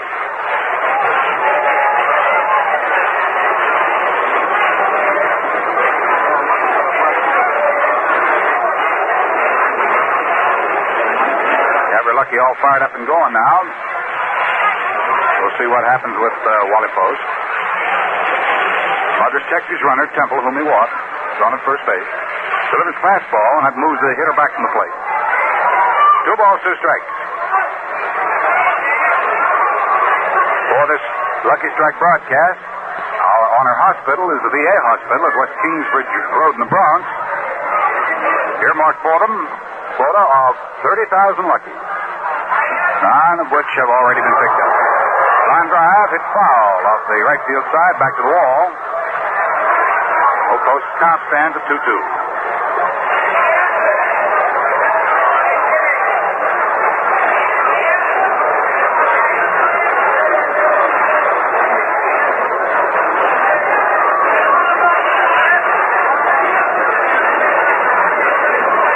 Rodgers taking time with the new ball. Now gets ready. Checks Temple at first. Comes down 2-2 with a slow curve. It's hit down to the shortstop. Up with it is Reese. To Gilliam for 1. The throw to first. Double play. So right away, we send another 1,000 luckies to our VA hospital, Kingsbridge Road. Shot to second to first, and 2 of them have been gotten here in the 5th inning. That's the second double play for Brooklyn. Their total is now 18. Each side has a pair of twin killings tonight.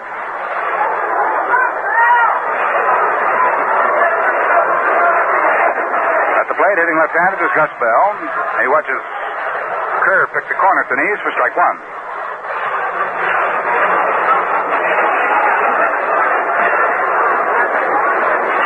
Rodgers curves the hitter again. Bell swings and doesn't get it. That's strike 2.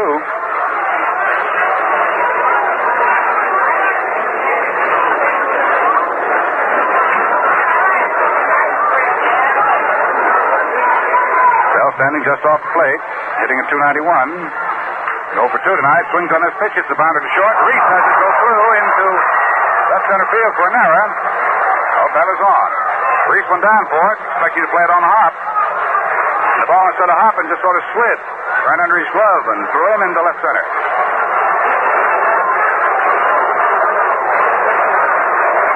So Pee-wee draws the error.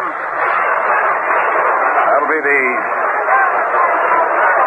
first error tonight for Brooklyn. Each side now has miscued one time afield. Cincinnati's batter is Robinson. He's doubled and has been called out on strikes. Hitting at 361. Bell leads off first as Robinson backs off from the Padres' fastball and takes ball one.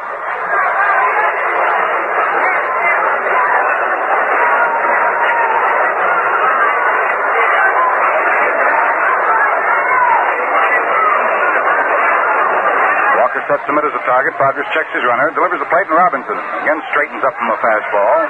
Inside off the short ribs. 2 balls, no strikes.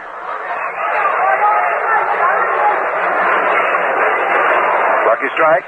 Talking into action from Ebbets Field. Padres works a slow curve, and his changeup is outside. So he's gotten behind now to Robinson. 3 balls and no strikes. 2 down, the top of the 5th inning. The runner at first base. Just fell. 3-1 the score. Cincinnati leading Brooklyn. Rodgers comes down 3-0. His fastball is low inside for ball 4. Bell moves off to second base. That's the 4th base on balls given up by Johnny. Cincinnati's batter is Art Schultz. Big fellow, about 6'4". Weighs over 200 pounds. Schultz doubled to right center in the 4th inning. After Bailey struck out, Hoak got him home with a double to left center. That scored the 3rd Cincinnati run. They're leading 3-1. Rodgers works to this right-hand hitter and lays the fastball in at the knees for a strike. No balls, 1 strike.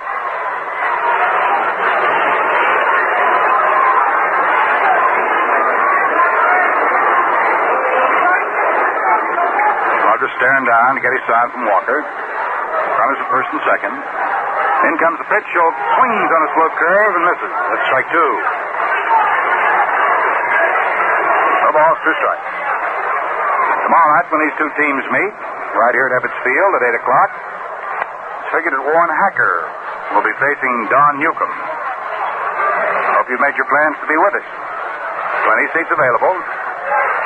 Rodgers curve into the dirt. Walker blocks it, takes it. The count is 1 ball, 2 strikes now on Art Schultz.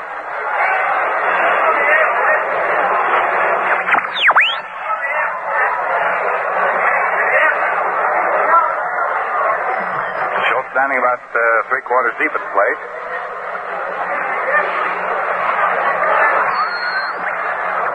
Works up somewhat on the handle of the bat. Rodgers throws in the fastball, and Schultz punches it out to right field. Furlong's going to have to hurry to get this one. He cannot. It drops in for the base hit. A run in to score. Robinson winds up at third base. Oh, Schultz singles into right. Moving Robinson to third. And Bell scoring from second base. It's an unearned run, but nevertheless it's on the books. It's number 6, run number 4 up, Padres. And Cincinnati's out in front for 3 runs as they lead 4-1. Runners at first and third. 2 are down in the 5th inning. The batter is Ed Bailey, left-handed hitting catcher. He's popped out to Zimmer at third and has struck out. He's 0 for 2, batting at .333. Padres flips the pitch in and Bailey after doesn't get it. Strike 1.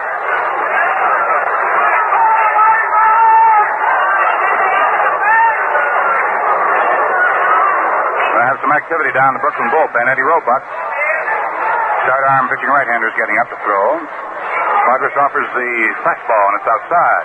1 ball and 1 strike. It's a count on Bailey. Schultz, with his run-producing single, is on at first. Robinson is on at third. Rodgers to the stretch. A check of both runners. The pitch to the plate. Swung on. Ripped foul up the first base side. Strike 2. 1 1 ball and 2 strikes. Ball getting all the way up to the Brooklyn bullpen. Plate umpire Donatelli fishes a new one out of his pocket and hands it to Walker. Finds its way out to the mound, Padres. Bailey, right foot forward to the plate. Feet wide, spread apart. Bailey, right foot forward to the plate. Feet wide, spread apart. Padres sets. His 1-2 pitch with 2 on. It's swung on by Bailey and bounced down to the right side. Second baseman Gilliam waits for the ball to come to him. Picks it up, snaps his throw over to first, and that's all for Bailey, and that retires the Reds in the 5th inning. Counting up the damage. 1 run unearned. There was 1 base hit. There was an error, and there were 2 men left on. So the score at the end of 4 1/2 innings of play. It's the Cincinnati Reds with 4. The Brooklyn Dodgers have 1. Now let's have a word from Vin Scully. Well, what are you doing? Are you working or driving somewhere? Or maybe just sitting in an easy chair, wondering how this ball game's going to come out? Remember, nothing's ever certain in baseball. But one thing's for sure. If you're smoking a Lucky, you're enjoying yourself. You know why? Because a Lucky's all cigarette, all fine tobacco that's good tasting from the very start. And then it's toasted to taste even better. So enjoy yourself. Enjoy the best tasting cigarette you ever smoked. For the taste that you like, light up a Lucky Strike. You'll say a Lucky's the best tasting cigarette you ever smoked.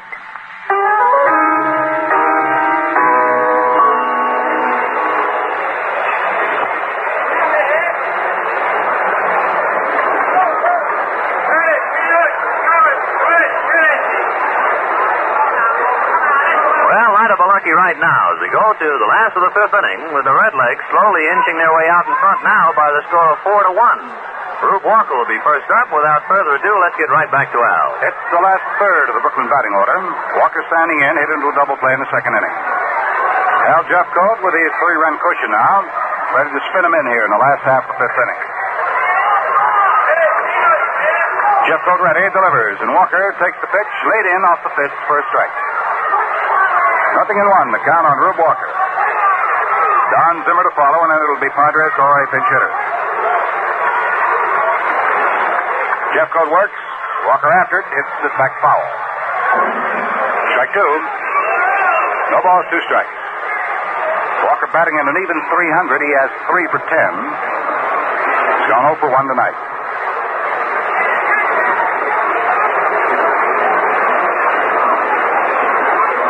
Jeffcoat starts his motion, delivers to the plate, and Walker takes it shoulder high outside for ball 1. 1 ball and 2 strikes. The outfield stand to the right. They're deep for Walker. The right side of the infield deep. Temple in the hole between the first and second, back on the rim of the outfield grass. Jeffcoat delivers, and Walker after it hits it the other way and down the left field line foul. That's staged to the crowd out of play. The Giants picked up a run in the last half of the 4th inning, and they're leading St. Louis 3-0. And as we told you at the end of 4, Philadelphia is leading Milwaukee 5-1. Hamner hit a home run in that ball game for Philadelphia.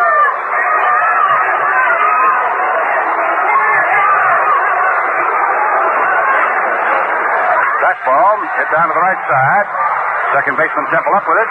Throws to Robinson at first, and Walker is out. 1 away, last half of the 5th inning. Don Zimmer is the batter.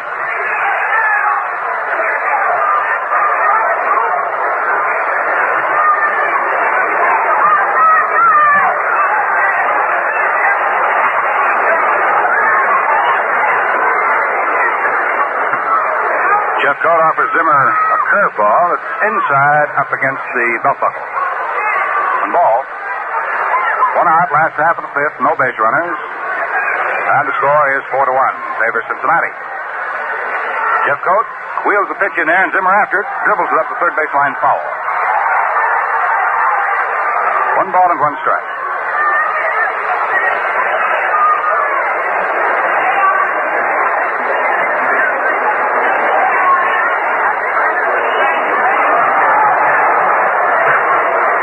Zimmer moving back to the plate now, picks up the club.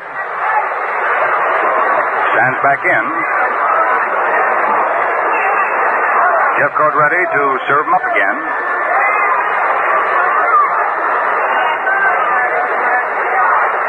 Al delivers 1-1. Zimmer takes the fastball low. 2 balls and 1 strike.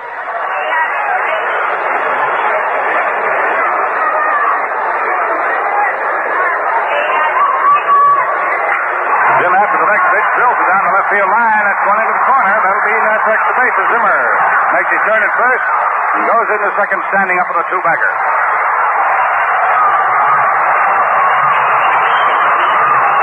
That'll be the 3rd hit off Al Jeffcoat. Johnny Padres is going to come up to hit for himself now. 1 out, Zimmer at second. Padres has been up 1 time tonight. Bounced wide at first base, and Robinson, the first baseman, made his throw to Jeffcoat covering to get Padres. So Johnny's 0 for 7 as a batsman this year.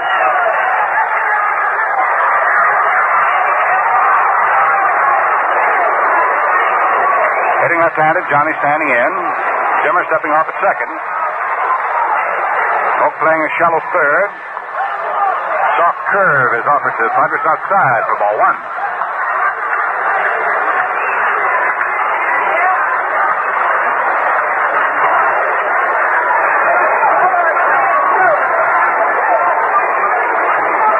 Jeffcoat to the top of the stretch. Now sets. Delivers. Nice curve in there for a strike. 1 ball, 1 strike. Zimmer, hands on hips, has about a 10-foot lead at second base. Keeping a weather eye out for Temple and McMillan, who may try to sneak in behind him to draw the attempted pickoff. Big curveball slammed out to left field. Art Schultz, and he strikes, now backs up a couple of steps and hauls it down, and Zimmer has to hurry back. Second base. The 2 down in the last half of the 5th inning, and the batter coming up now is Gilliam.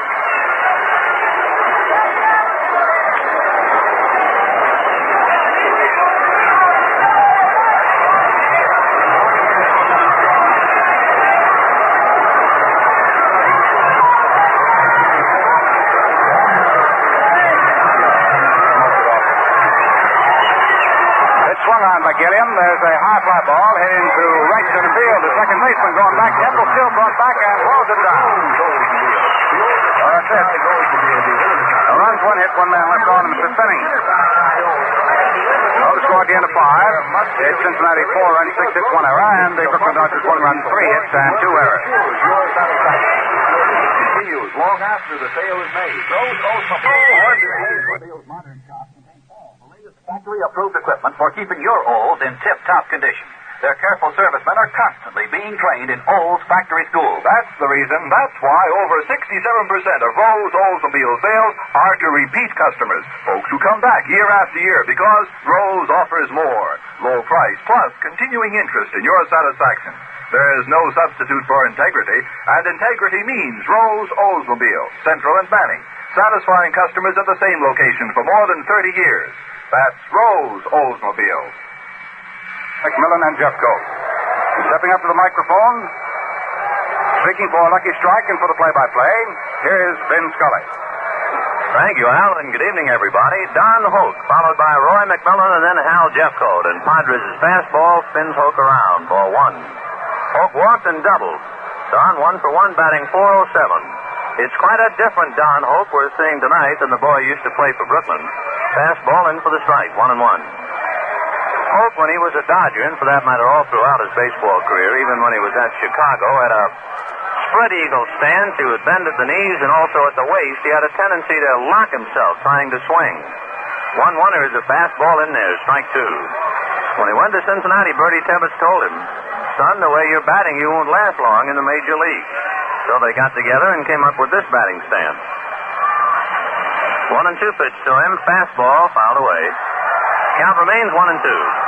Hoak is now a stand-up hitter. He does not bend over or crouch. And his feet are pretty close together, and he is deep in the hitter's box. He wants to see that fastball a little bit longer. Paid off. .407 batting average with 16 runs batted in. Padres delivers 1-2, and the fastball is inside. Hoak just did get away from it. 2-2. Don Hoak, Roy McMillan, Hal Jeffcoat here in the sixth inning. Cincinnati 4 and Brooklyn 1.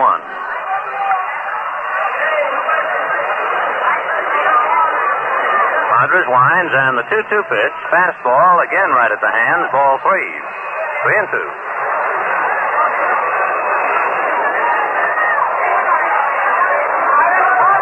4 runs, 6 hits, and 1 error for Cincinnati. A run on 3 hits and 1 error for Brooklyn. Padres checking signs. Rube Walker blinks him out to him. Hoak waiting. 3-2 pitch to Don Hoak. Fastball, foul back. And the count remains 3-2.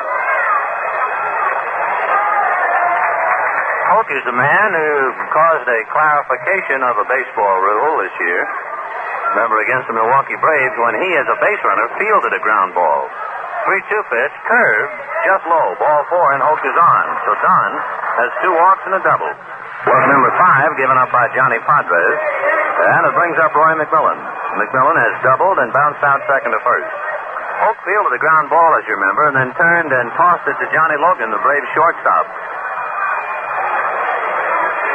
It appeared to have been a perfect double play ball and said it was broken up.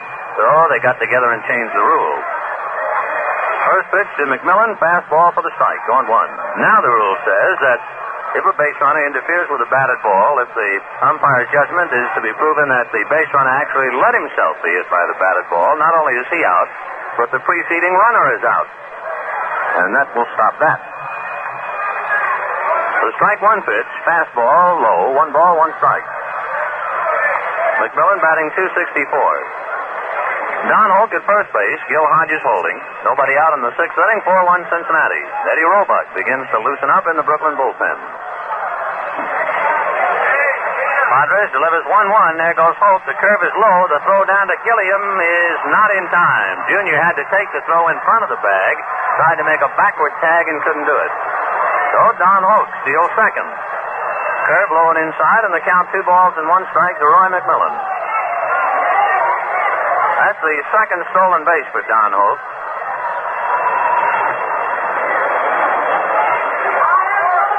We need a station break, so as soon as McMillan has had his at-bat, we'll duck it in. 4-1 Cincinnati here in the 6th inning, nobody out. Padres come set, a check of Don Hoak and the 2-1 pitch. A curveball grounded down to short. Reese holds his runner and throws over to Hodges for the out. Let's pause the station identification. This is the Brooklyn Dodgers Radio Network. And dial 1460 WOKO Albany, the Capital District's most talked about station, downtown studios in the Hotel Wellington. It's now 9:32 WOKO time.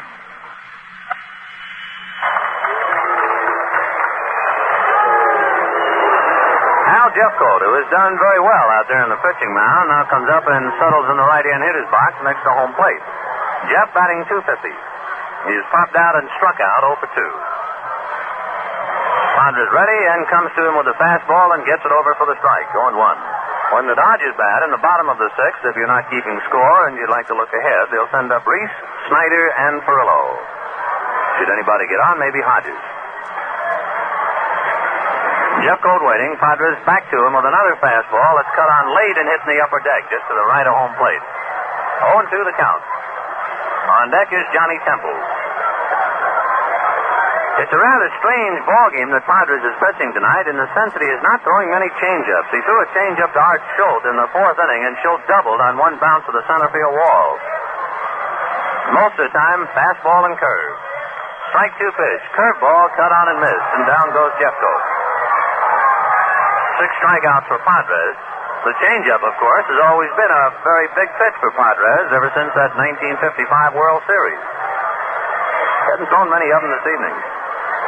Here's Johnny Temple, single to center, walk twice. John batting .328.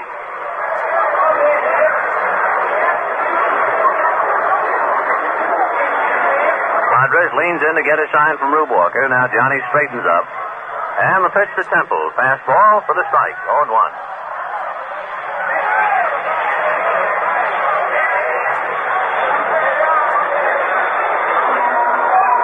0-1 to Johnny Temple. Don Hoak at second base, 2 out on the 6th. 4-1 Cincinnati.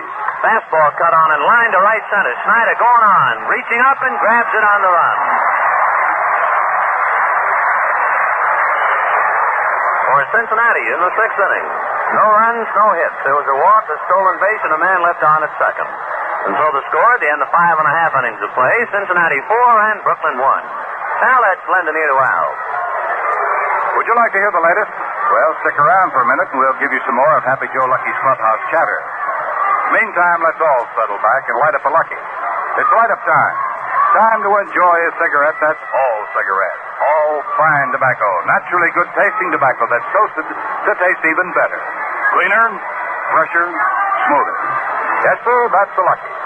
So if you're looking for a better-tasting cigarette, better light up a Lucky. Now, here's that clubhouse chatter we promised. Ailing Ted Kluszewski didn't make the trip with the Cincinnati Reds. Ted is back in Cincinnati deciding whether or not to have an operation on his back for that slipped disc. Big Clue is one of the most popular players in baseball, and the first question every Dodger asked the Cincinnati players before tonight's game was, how's Ted? How's the big guy? Well, Cincinnati has changed their uniform again this year. Instead of the customary red caps with a white C, they now have gray caps with a red bill and a red C. Well, thanks very much, Happy Joe Lucky. We'll be checking back again with you for more of your clubhouse chatter. Let's check back with Vin Scully now for some more of the action right here at Ebbets Field. Vin? Well, the Dodgers certainly hope they'll have some action. Hal Jeffcoat has handled them pretty roughly through 5 innings, allowing just 1 run and 3 hits. The Dodgers coming up in the bottom of the 6th will have Reese, Snyder, and Perillo. Reese is 0 for 4, 0 for 2 tonight, 0 for 2 last night. Jeffcoat getting a sign now from Ed Bailey, and the right-hander delivers. Fastball, it's foul back, 0-1. Jeffcoat, the converted outfielder, is now very close to being a very good pitcher. He knows what he's doing out there.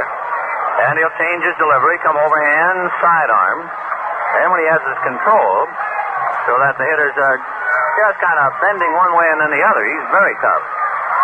He's been pleasingly wild tonight. He has walked 3 men. Jeffcoat ready, and the strike 1 pitch. Sidearm fastball, foul back. Reese just took a half swing and chipped it back. 0-2 the count. Cincinnati will be in here tomorrow night. Airtime 7:55, game time 8 o'clock. The Dodgers will send Don Newcomb to the mound, and Cincinnati will counter with Warren Hacker.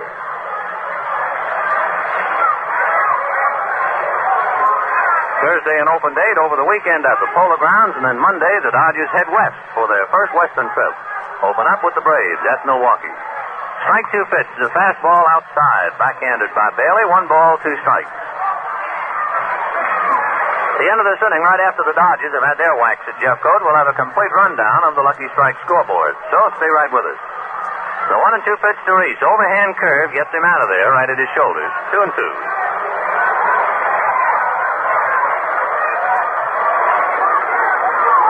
Jeffcoat up on top.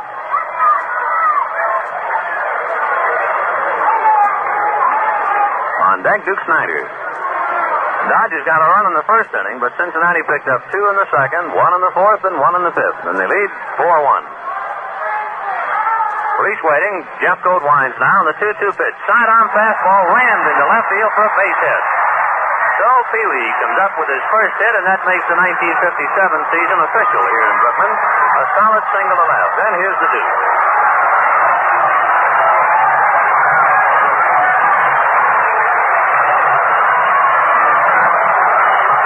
Snyder is 0 for 1, grounded out to Johnny Temple, but it got a run over in the first inning, and he walked in the fourth.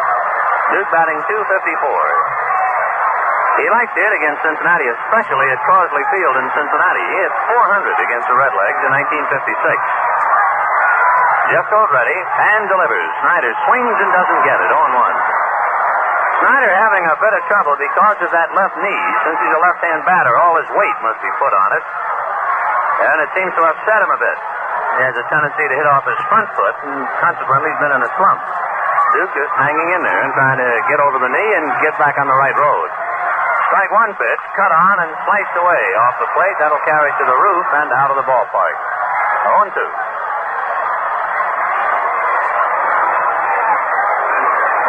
0-2 the count to Snyder. On deck, Carl Perillo. Peewee Reese at first base. Nobody out. Bottom of the 6th. Redlegs 4. Brooklyn 1.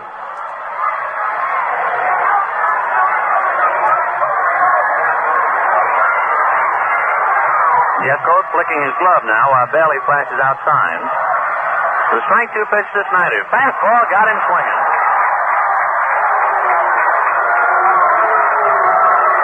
So Snyder goes down on strikes. Third strikeout for Hal Jeffcoat and brings up Carl Furillo. Furillo has walked and hit into a double play, batting .299. Boy, the Redlegs really did a turnabout in 57 after that bad start where they lost 6 ball games to Milwaukee. They are now rolling against the East. They've won 7 straight against the Eastern teams, and they're bidding for consecutive win number 8 tonight. That's the longest string in the majors this year.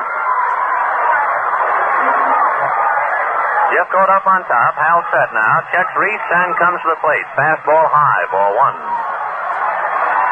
Brooklyn 1 run on 4 hits. Cincinnati leading 4-1. They have 6 hits. Each side has committed an error. One by Reese and the throwing error by catcher Ed Bailey. The 1-0 pitch to Furillo. Fastball cut on and missed. 1-1.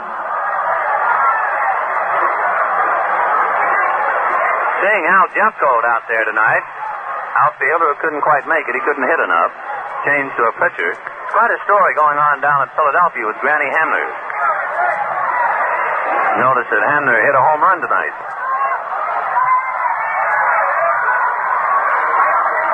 1-1 pitch to Furillo. Fastball and a line drive right at Temple. He knocks the ball down, goes to McMillan. They go back to first for what appears to be the double play, but let's wait and see. Instead, they rule the out to Johnny Temple, and the umpires say, no, indeed. No fooling around trying to take advantage of the base runner.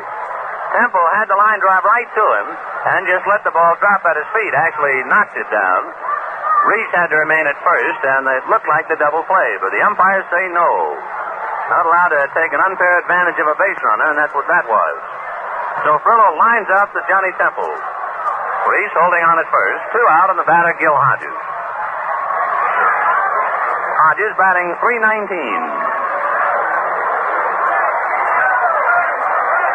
Second base umpire Vinnie Smith was the man in charge on that play.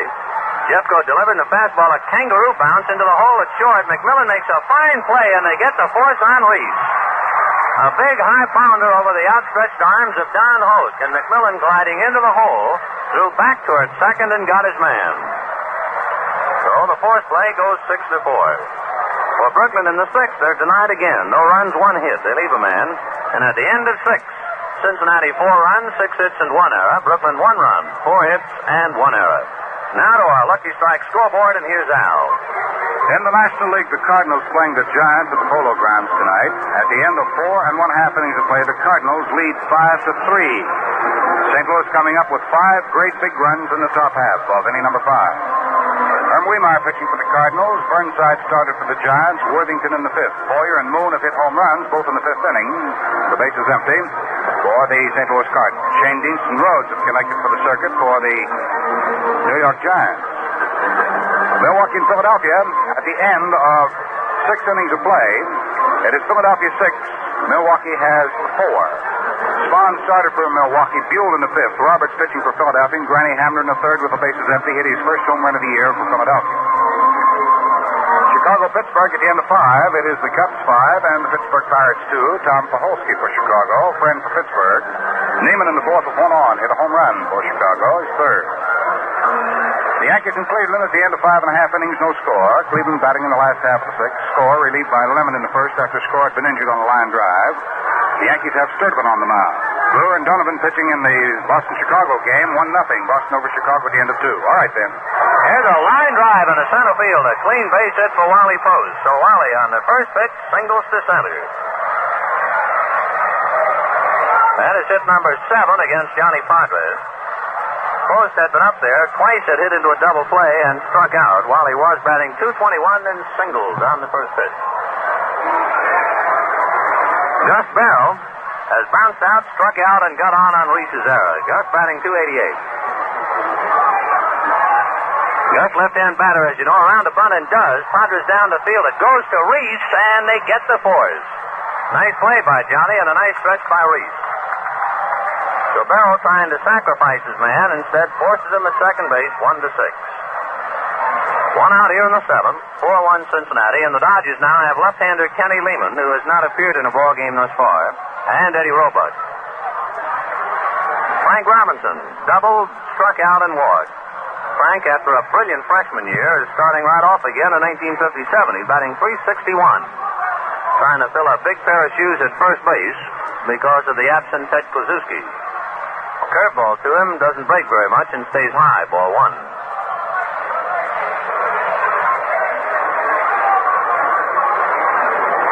Bell at first, Hodges holding. Padres set, a peek to first, now comes back with a fastball that's in for a strike. Robinson undecided as to whether to swing or not. Finally let it go by, and it was in there. 1 ball, 1 strike. On deck, Art Schultz.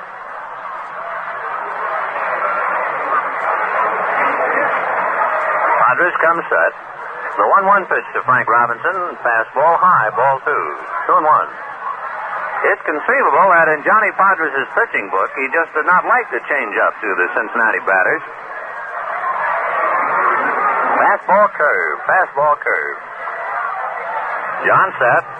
Looks to first, the 2-1er. Curveball cut on line to left field. Samoli on the run. Turns, grabs it, drops the ball. Holding on at second base ahead of the throw is Gus Bell, and it's a boot for Gino Samoli. Robinson hit a line drive. Samoli came on to catch it at his left knee, and then the ball dropped out of his glove for the error. That is the second error for Brooklyn. Run is at first and second with 1 out, and here's Art Schultz. Fly to right, double to center, single to right. Batting .273, has a run batted in and scored 1. Tall, well-built left fielder. Right-hand batter.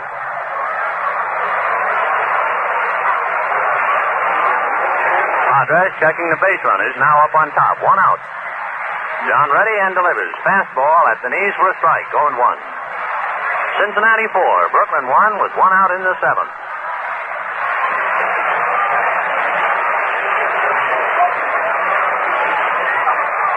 On deck, Ed Bailey. Strike 1 pitch, a slow curve. Hit to Reese's left. Pee Wee shovels to Gilliam for 1. Back to Hodges, the double play. And Frank Robinson tried to break up the double play, and Frank is hurt, or perhaps he just has some dirt in his eyes. But Robinson is on both knees now in a cloud of dirt just to the left of second base. Robinson now walking off, brushing out his uniform. Frank went in there, gave it his best to break it up. The double play was still put in the books. 6-4 to 3. So we send another 1,000 free luckies to the VA hospital at Kingsbridge Road in the Bronx. For the Redlegs in the 7th, no runs, 1 hit, there was 1 error, and a man left on. And at the end of 6 1/2, Cincinnati 4 and Brooklyn 1. They're still checking Frank Robinson's left hand. He might have been stepped on, but it's not serious. He'll stay in. Well, friends, ever wonder what a Dodger fan does and thinks about when the 7th inning stretch comes around? You curious? Well, we are too. So why don't we take a listen? Fasten your seatbelts, and here goes. 7th inning stretch coming up. Hey, cigarettes. Over here. Lucky's, please. Thank you.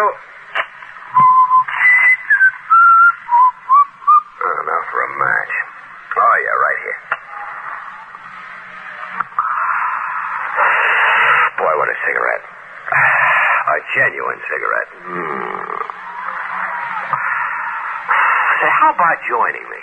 Declare a light-up time. Put a match to a Lucky, then settle back, catch the rest of the ball game, and enjoy the best-tasting cigarette you ever smoked. To the last of the 7th inning, Cincinnati and Hal Jeffcoat leading Brooklyn 4-1. The Redlegs 4 runs on 7 hits. The Dodgers 1 run on 4 hits. Gilliam and Reese each have singles. Samoli has a single, and Zimmer has a double, and that's been it. The Dodger run came in the first inning. Gilliam single, stole second, went to third on the throwing error by Bailey, and scored on an infield out. Samoli will be first up. Gino is 1 for 2, single to center and struck out, batting .321. Jeffcoat comes to him, and the pitch is fouled away right out the end of the bat over to where Tex Rickard presides.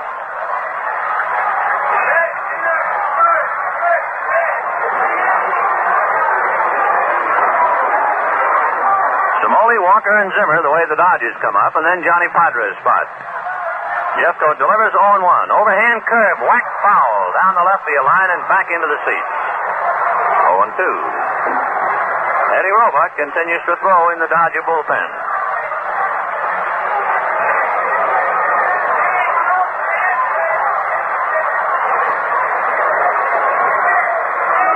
Smalley waiting. Jeffcoat going to work. And the 0-2 pitch. Sidearm curve, just missing outside. Ball 1. 1-2. Jeffcoat, when he does come sidearm, almost throws himself off the mound, coming by way of third base. Tomorrow night it'll be Don Newcomb and Warren Hacker. Airtime 7:55. Game time 8 o'clock. Jeffcoat delivers 1-2. Fastball cut on, line to center field, and Gino has another base hit. That's his second tonight. He's 2 for 3. That means he's 7 for his last 9 at-bats. Hit number 5 on Hal Jeffcoat. And it brings up Rube Walker. Walker in there tonight because Campanella twisted his knee last evening. Walker has hit into a double play and bounced out second to first. Rube batting .273. Jeffcoat set. Now delivers to Rube. Fastball, a ground ball into right field for a base hit. Cimoli goes to second and holds on. The ball is booted, but just briefly by right fielder Wally Post. So Walker singles to right. Cimoli goes to second base and holds, and the batter is Don Zimmer. And for the first time tonight, Bertie Tebbetts appears a little bit worried. He walks out in front of the Cincinnati dugout, looks down to his bullpen, and makes a motion as if he were a strong man in a circus. That might mean Herschel Freeman. We'll see. He's about as big a man as the Redlegs have, though they have some pretty big ball players on the squad. You know the way that strong man flexes his muscles with his arms up in the air? Well, that's what Bertie gave as a sign. We'll check and see if it's Freeman. Don Zimmer has struck out and doubled. Zimmer batting .290, and the Dodgers have their first serious threat now of the evening. Runners at first and second, nobody out. 4-1 Redlegs, bottom of the 7th. Jeffcoat set, looks to his runners, delivers to Zimmer, and the fastball is outside, ball 1. Yes, it's Herschel Freeman, so that's one sign we'll try and remember. Apparently he's about the strongest man and one of the biggest on the Cincinnati ball club, and that's his sign to get up. Jeffcoat ready. The 1-0 pitch to Zimmer. Fastball fouled away. 1 ball, 1 strike. Cincinnati 4 runs on 7 hits. And the Dodgers 1 run on 6 hits. Brooklyn having committed 2 errors and Cincinnati 1.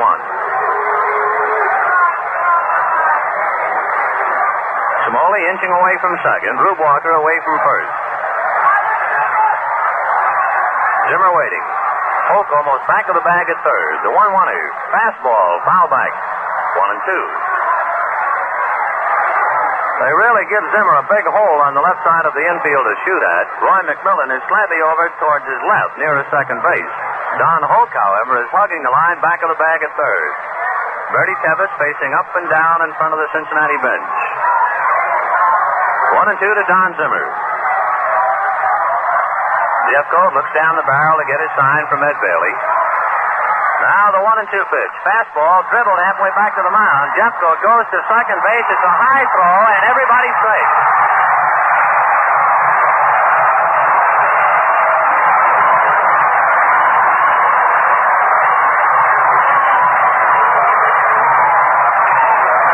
Hal Jeffcoat whirled and threw to the bag at second. It was a high throw. Both Johnny Temple and Roy McMillan leaped high in the air. It really looked like a ballet act out there, and McMillan was able to reach the ball, or it was heading for right center. So Jeffcoat draws an error on what might have been a double play ball, and the Dodgers are really in business. Bases loaded, nobody out. Bertie Tebbetts is out at the mound, however. Big Herschel Freeman throwing in the bullpen if he wants. Johnny Padres did not come out. Instead, Elmer Vallow came out to the on-deck circle, but Elmer has not been officially announced as yet, so he's not in the ball game. But he has the weighted bat and his regular bat, so it's a pretty good cinch that he's coming in, and here he comes. So Elmer Vallow will bat for Johnny Padres. Bottom of the 7th, bases loaded, nobody out, 4-1 Cincinnati.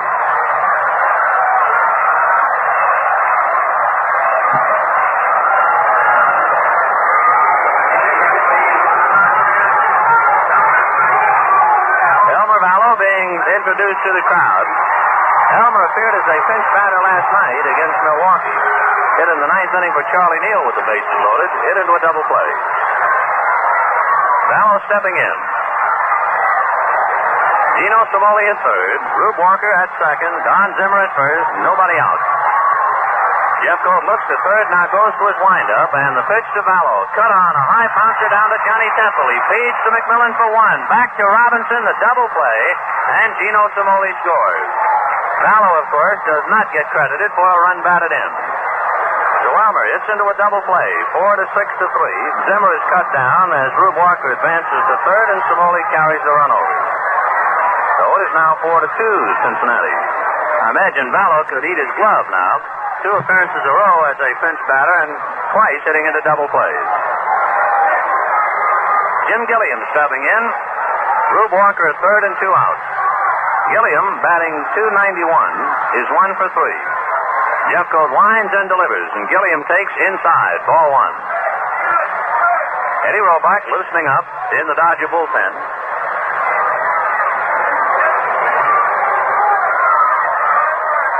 Jeffcoat goes to his windup now, and the 1-0 pitch to Gilliam. Fastball, dribbles slowly up along first. Robinson is there to field it, turns and steps on the bag. And what appeared to be a big Dodger threat, they have to settle for 1. In the 7th inning for Brooklyn, 1 run, 2 hits, 1 error, that's by Hal Jeffcoat. 1 man left on. And at the end of 7, Cincinnati, 4 runs, 7 hits, and 2 errors. Brooklyn, 2 runs, 6 hits, and 2 errors. Before we go to the 8th inning and see how Eddie Roebuck fares, let's listen to Al. Well, friends, don't forget our sensational 2-for-1 bargain sale of the 1957 Dodger Yearbook and the new Schaefer Lucky Strike Baseball Guide. Both these 12 books for only 50 cents. For you folks who haven't heard about this sale of sales, listen to this. The 1957 Dodger Yearbook, complete with 48 pages of anecdotes, stories, and pictures, and plenty of pictures of the Dodgers, and the brand new Schaefer Lucky Strike Baseball Guide and Record Book crammed full of all-time records, team rosters, diagrams of the ballpark, radio TV directories of all the major league teams, and much, much more. Both these baseball books can be yours for only $50. Here's how to get yours. Send 50 cents along with your name and address to Dodger Baseball Books, Box 119, Brooklyn, New York. That's Dodger Baseball Books, Box 119, Brooklyn, New York. You know, both these books usually sell for 50 cents apiece, so what you waiting for? Remember, this offer is being made for just 2 more weeks, so hurry and get your order in. Well, we move along to the top half of the 8th inning. Totals at the end of 7. 4-7-2 for Cincinnati, 2-6-2 for the Brooklyn Dodgers. All right, then. Well, Eddie Roebuck taking over now as we go to the 8th inning. Cincinnati 4, Brooklyn 2. You know, the Dodgers have been engaged in some extra inning ball games of late. It must be catching. We had a report tonight that their number 1 farm club, Montreal, played extra innings. They went 13, beat Columbus. Here we go to the 8th. Roebuck pitching to catcher Ed Bailey. Comes overhand with a sharp curve that's too low, ball 1. Bailey is popped out, struck out, and bounced out second to first. Ed batting .327. He was the Cincinnati leader against Brooklyn last year. 9 home runs and it's .353. Roebuck ready, and the 1-0 pitch to Bailey. Another curve, that's in for the strike, 1-1.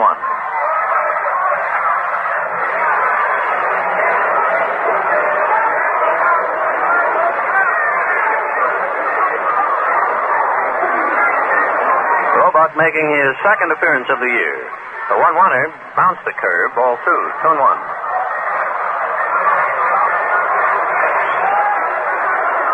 In the Dodger bullpen, left-hander Kenny Lehman loosening up. Dodgers will be here with Cincinnati tomorrow night. Don Newcomb and Warren Hacker. Thursday an open date. Then over the weekend, Brooklyn will be over at the Polo Grounds with the New York Giants. We understand there are plenty of seats available for the big series, so if you possibly can, we'll be looking forward to seeing you at the PG. Sinkers cut on and missed, 2-2. Redlegs 4, Brooklyn 2, 8th inning. Bailey, Hoak, and McMillan. Should anybody get on, maybe the pitcher's spot, Hal Jeffcoat. 2-2 pitch to Ed Bailey. Sidearm sinker fouled away. Count holds 2-2. Alert everybody along the Dodgers network. Station break due, so they'll duck one in as soon as Bailey swings away. 2-2.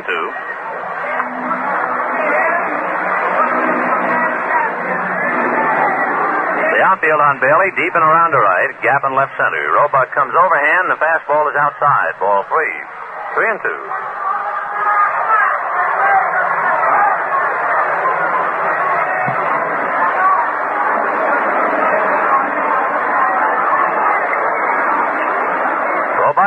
3-2 to Bailey. Curveball got him swinging, and the catcher goes down, and we'll pause for station identification. This is the Brooklyn Dodgers Radio Network.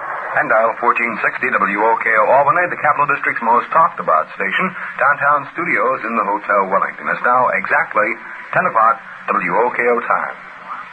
WMGM. Don Hoak steps in with 2 walks and a double. Hoak batting .407. Roebuck delivers, and the curve in for the strike, going 1. The end of 7 innings, the Phillies 8 and Milwaukee 4. The end of 5 innings, the Giants 6 and the Cardinals 5. Roebuck comes back to Hoak, 0-1, sidearm sinker, it's down low, 1 ball, 1 strike. When the Dodgers bat in the bottom of the 8th inning, it'll be Reese, Snyder, and Ferrillo. Should anybody get on, maybe Hodges. Lucky Strike blowing a big smoke ring to you from Ebbets Field in Brooklyn, wishing you the very best wherever you may be. Roebuck winds, the 1-1 pitch. Sidearm down low, ball 2, 2-1. On deck, Roy McMillan.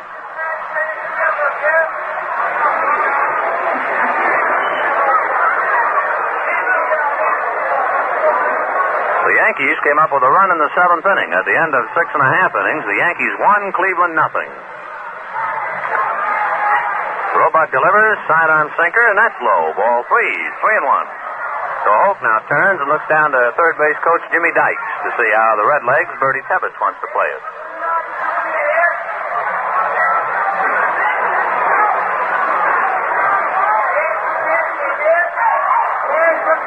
Boy, you'd never recognize Don Hoak with that new batting stance.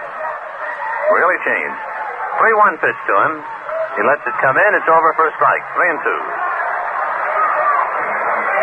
A very pleasant evening in New York. Just a light breeze rippling out to right field.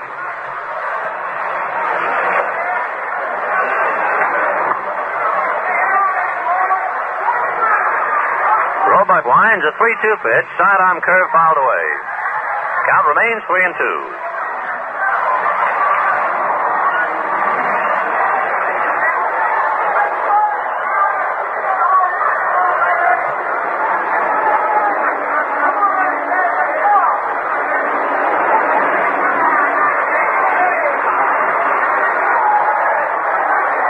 Roebuck ready. 3-2 pitch to Don Hoak. Overhand curve. Got him. Down he goes. So Hoak strikes out, and Roebuck has come on in relief here in the 8th inning and struck out 2.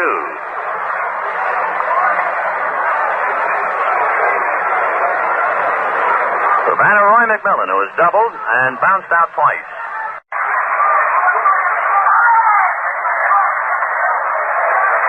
Roebuck delivers, sidearm, and gets it low and inside. Ball 1. The Redlegs with 7 hits against Johnny Padres. John worked 7 innings. 7 hits and 4 runs. Walked 5, struck out 6. Eddie Roebuck, his replacement. McMillan just waiting. Roebuck winds, and the 1-0 pitch. Sidearm sinker, and that's too low. Ball 2. Walker trying to dig that one out of the dirt. 2-0. Cincinnati 4, Brooklyn 2 here in the 8th inning with 2 out. Roebuck only of late in last year started to throw a lot of overhand curves. When the Dodgers first saw him, he was strictly sidearm. Eddie ready, and the 2-0 pitch. In for the strike, 2-1. Remember when Dixie Howell was with Brooklyn? Dixie is a man who more or less helped Roebuck to get to the majors. He helped Eddie get confidence in that sinker. When they were both up in Montreal, Howell caught a ball game which Roebuck started. Dixie called nothing but sinkers for 9 innings. 2-1ers, just outside, ball 3, 3-1. Roebuck went on to win the ball game, had a great deal of confidence in the pitch, and it has helped him to get to the major leagues. 3-1 the count to Roy McMillan. 2 out in the 8th inning, 4-2 Cincinnati. Roebuck winds, a 3-1er. Down low, ball 4. So after striking out Bailey and Hoak, he walks McMillan, and we'll see pitcher Hal Jeffcoat. Jeffcoat coming up right now, donning his helmet. Crowd giving him a round of applause. He's pitched very well. Jeff, as a batter, is 0 for 3, popped up and struck out twice, batting .231.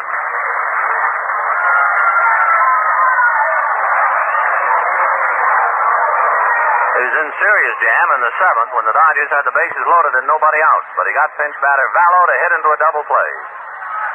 Roebuck delivers the pitch a half swing. It's over for a strike anyway, 0-1. Augie Donatelli, the plate umpire. Vic Delmore at first, Vinnie Smith at second, and the senior umpire of the quartet, Jocko Conlon, on the line back a third. The strike one pitch to Jeff Coates. Cut on a big chopper down to short. Reese to his right is up with it. Goes to Gilliam, and they get the force on McMillan. Play going 6-4. In the eighth inning for the Redlegs, no runs, no hits. They leave one man. There were no Brooklyn errors. And at the end of 7.5, Cincinnati 4 and Brooklyn 2. And now here's Al. All set for the next inning? Well, you are if you've got plenty of luckies on hand. And if none are handy, make a dash for a fresh pack. Good idea? Oh, that's a great idea. Man, there's no better cigarette than a Lucky. You know why? Because a Lucky's all cigarette, all fine tobacco. Mild tobacco that tastes good from the start. And then it's toasted to taste even better. Cleaner, fresher, smoother. You'll know what I mean just as soon as you put a light to a Lucky. Say, how about right now?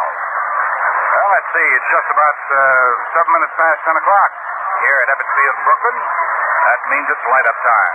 Time to enjoy the best-tasting cigarette you ever smoked. Well, we'll hop along into the last half of the eighth inning. Reese will be the batter's mop for the Brooklyn Dodgers. He'll be followed by Snyder and then by Perillo. 4-2 ball game in favor of Cincinnati, so let's get back to Vin and see what the action's going to be. Well, Pee Wee Reese is 1 for 3. Bounce out third to first, short to first, and single to left. Pee Wee batting 200 now with his 1 for 5. Snyder is 0 for 2. Perillo is 0 for 2. Snyder and Perillo each have walked once. Al Jeffcoat loosening up with his catcher Ed Bailey, and here we go now to the last of the eighth inning. Redlegs and Brooklyn battle right down the middle last year in their 22 games played. Each club won 11. The Dodgers, however, in their private feud with Cincinnati, came on with a rush. They won 7 out of the last 8. Al Jeffcoat, who has pitched very well against them last year and again tonight. Going to work. Jeff delivers. Reese takes a strike. Going 1. Jeffcoat 1-1 with the league. Last year, 2-0 against Brooklyn. Lifetime 5-4. Jeffcoat ready. Now winds and the strike one pitch to Pee Wee. Curveball a little high. 1 ball, 1 strike. Cincinnati 4 runs on 7 hits and 2 errors. Brooklyn 2 runs on 6 hits and 2 errors. 1-1. Jeffcoat ready. Back comes the 1-1er. The fastball is cut on. A high fly ball into right center. Coming over his Wally post. Waits and takes it. The Reese flies out to right center. 1 out.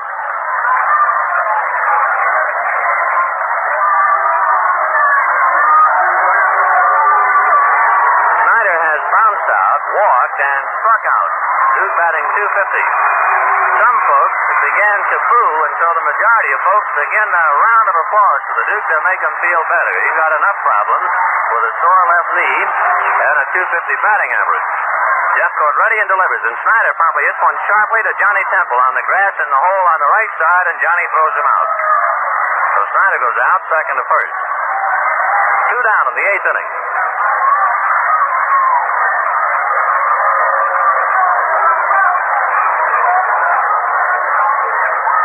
Perillo steps in. He is walked, hit into a double play, and lined out.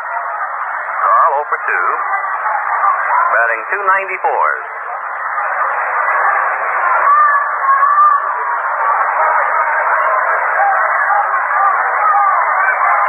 Perillo waiting. Jeffcoat just letting him hang up there. Now checks his signs with Ed Bailey, and the right-hander ready. First pitch to Perillo. Fastball in for the strike. Going 1. Redlegs have turned in 3 double plays against Brooklyn, and the Dodgers have done the exact same thing to Cincinnati. We've had 6 DPs tonight. Strike one pitch. Fastball cut on is a high drive to left center. Coming over is center fielder Gus Bell and takes it on the run. Joe Perillo flies out to left center, and the Dodgers go quickly there in the 8th inning.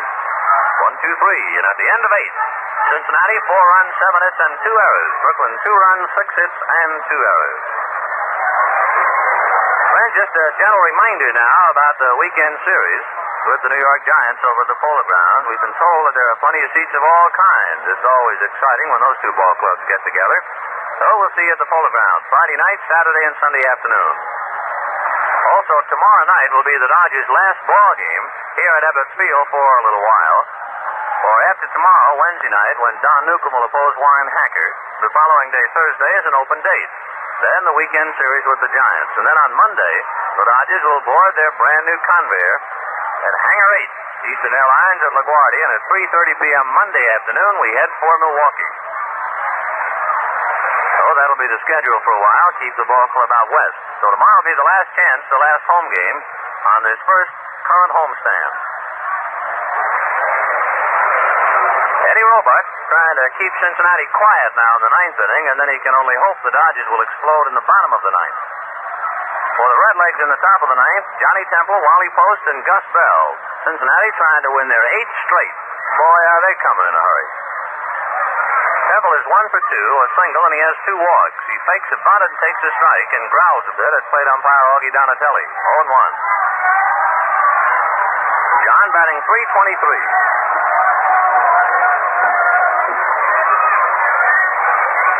Roebuck ready. Eddie winds in the strike 1 pitch. Side armor bunted up along first. It'll be a tough play. He's going to beat it out.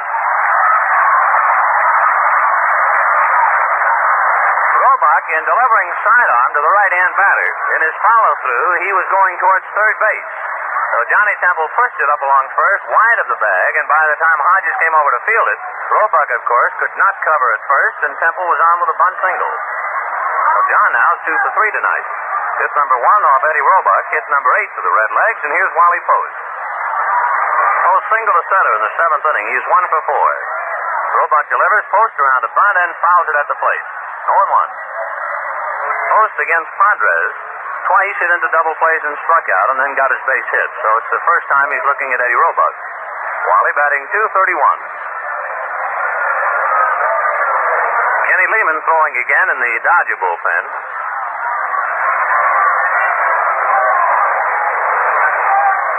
Roebuck up on top. Now comes set. Turns and throws over to first.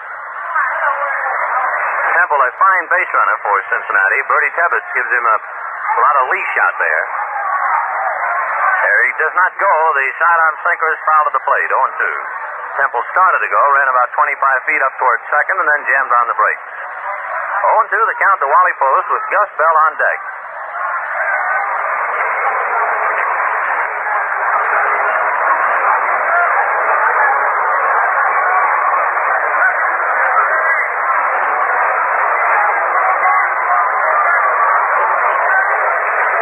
Waiting for Wally Post to get squared away up there. 0-2 the count. Roebuck checks over at Johnny Temple, who inches off the bag at first. Eddie set on the strike 2 pitch. Overhand curve, line to right field. That'll be a base hit, maybe for extra bases. Strillo chasing it in the corner. Temple is going to third base as Strillo comes up with the ball. They'll hold him there. Strillo throws a 1-bouncer to the plate. And down to second with the double goes Wally Post.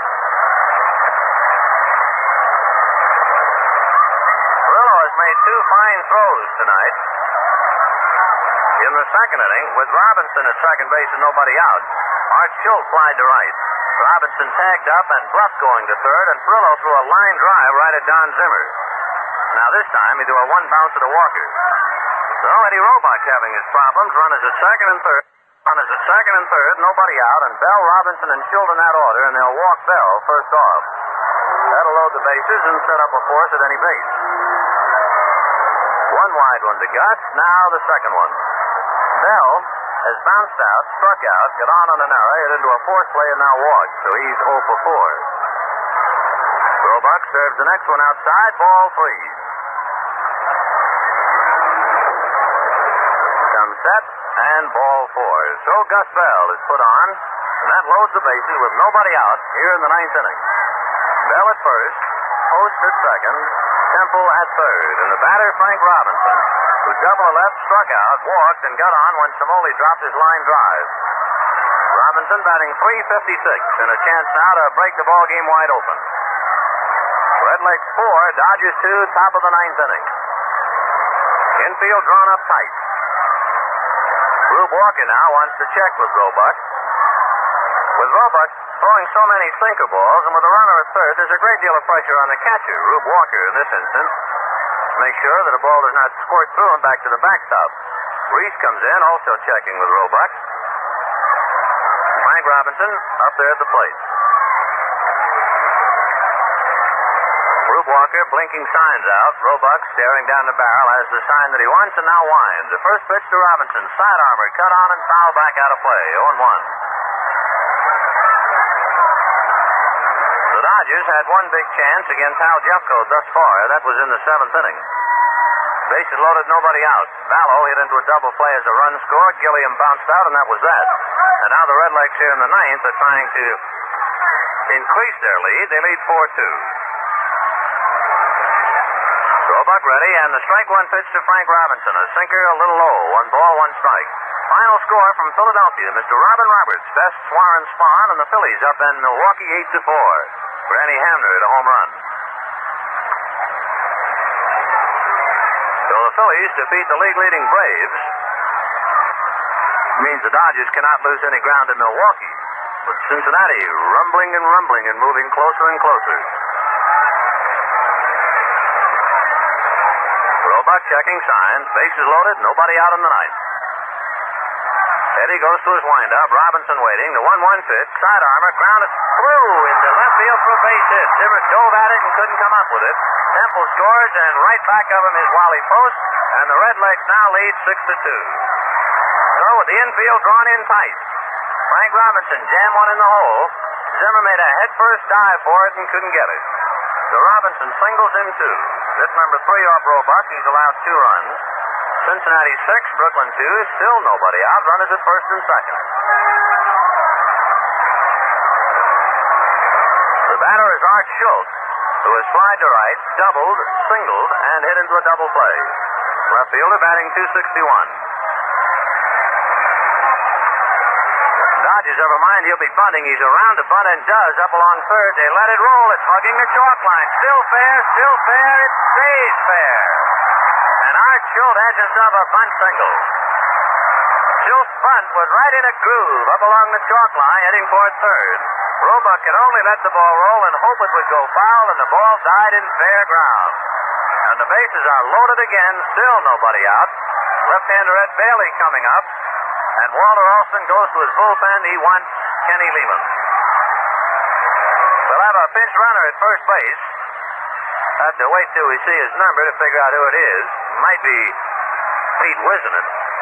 He's an outfielder.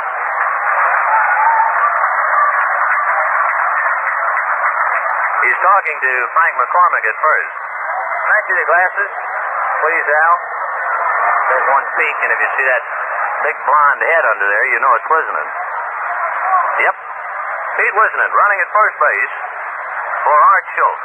The base is loaded. Kenny Lehman coming on. Schultz at first. Robinson at second. Bell at third. Out comes Eddie Roebuck. Enter Kenny Lehman to pitch to Ed Bailey, Don Hoak, and Roy McMillan.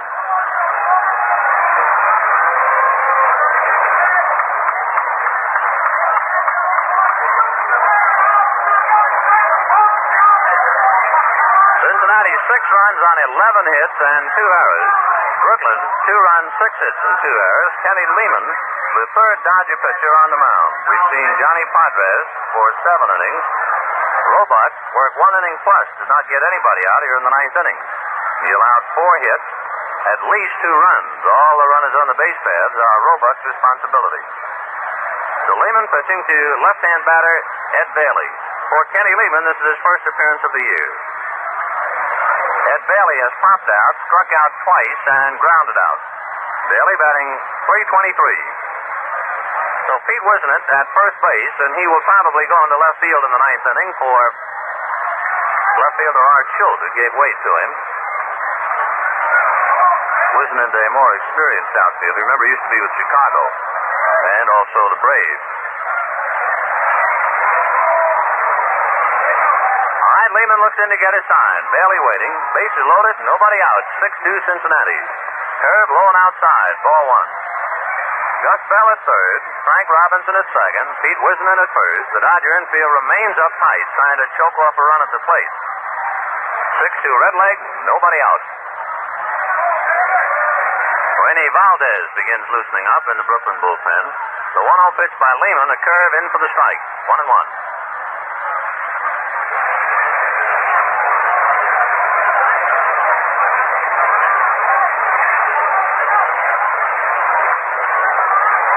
Barely waiting, 1-1. Lehman can't quite see Rube Walker's signs, flicks his glove. Now he has it. Left hand to Wines, and the 1-1 pitch to Bailey. Blowing outside, ball 2. 2-1. Bailey, the sixth man to come to bat. Here in the ninth inning, still nobody out. Temple had a bunt single, Post doubled. Bell was walked intentionally. Robinson singled in 2. And then Schultz got a bunt single. Reload the bases. Lehman winds up, and the 2-1 pitch to Ed Bailey. High, ball 3. So Kenny Lehman now is one pitch away from forcing over a run.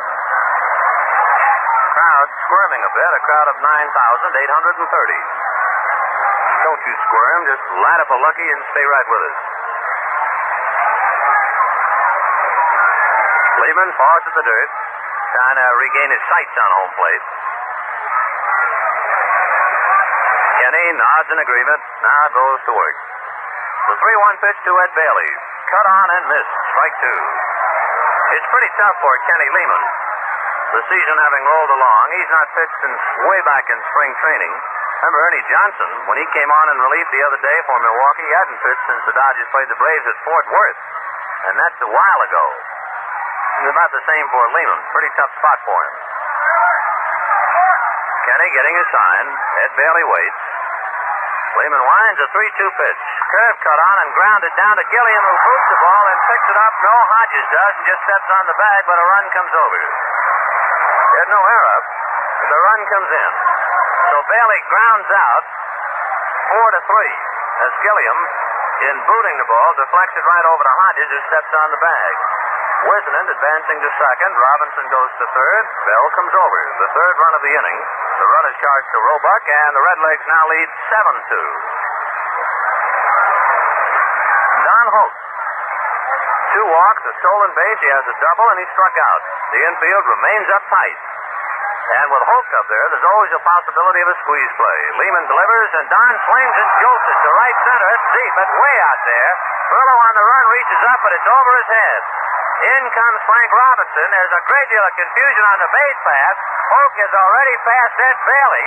So Hoak is out. I think Bailey's going to be out. There'll be a double play on a line drive into right center. Let's wait and see. Yep, I think that's it. A line drive into right center, and they get a double play. You still there? Boy, it happens out here. Bertie Tebbets is shot. Perillo and running into right center. Remember the confusion last night with the Milwaukee Braves. You see, in right center at Ebbets Field, in case you've never been here before, the advertisement is of a white color, and the ball is lost. Last night there was a great deal of puzzlement on the part of the Braves runners, and tonight, well, the Redlegs didn't know which way to go. Hoak would have cleared the bases, hitting the ball into right center. Give Don a single into right center. Wisnan at second was halfway to third and went back to second, and Hoak passed him. And Hoak is out for passing the runner, and they tag Wisnan. Now, Walter Austin is out at the mound talking to Jocko Conlon. The Redlegs, who started to take the field, now go back in the dugout. And it's conceivable that the umpires are saying Wisnan was at the bag, he'd be safe, and the only man out would be Don Hoak. Oh, and another rhubarb we have here. Austin, however, is not so much arguing as he is listening to plate umpire Augie Donatelli and third base umpire Jocko Conlon. See if you can get it again now with runners at second and third. Wisnan at second and Frank Robinson at third.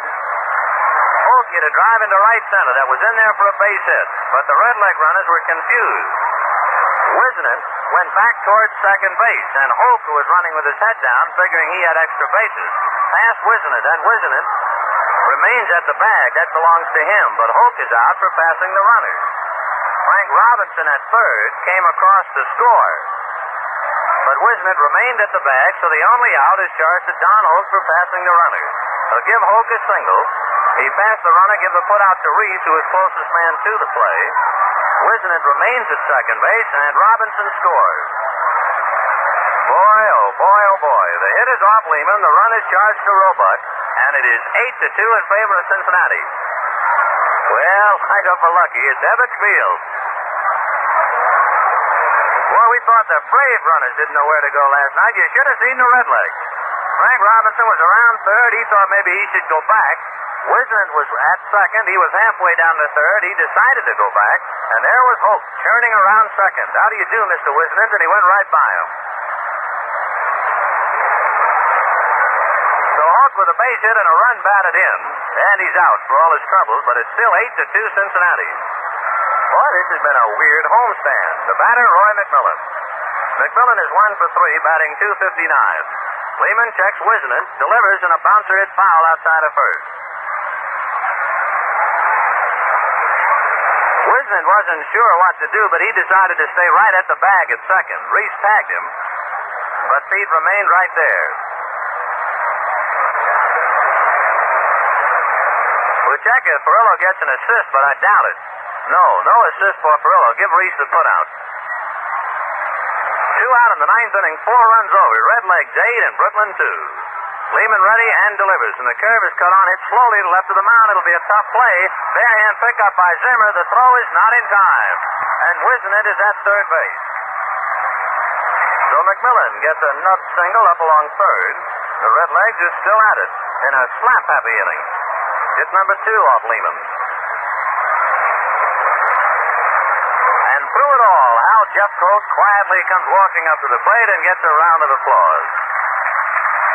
The last time that I can remember seeing a base runner pass another was a few years ago in the Mayor's Trophy game that involved the Dodgers.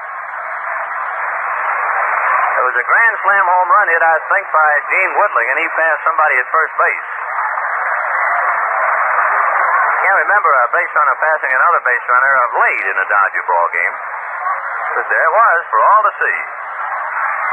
Jeffcoat steps in, runners at first and third, 2 out. 8-2 Redlegs in the ninth inning. Lehman set and delivers. There goes McMillan. There's a line drive base hit to center. McMillan's on his way to third as Wisnant comes home to score, and it is 9-2 Cincinnati.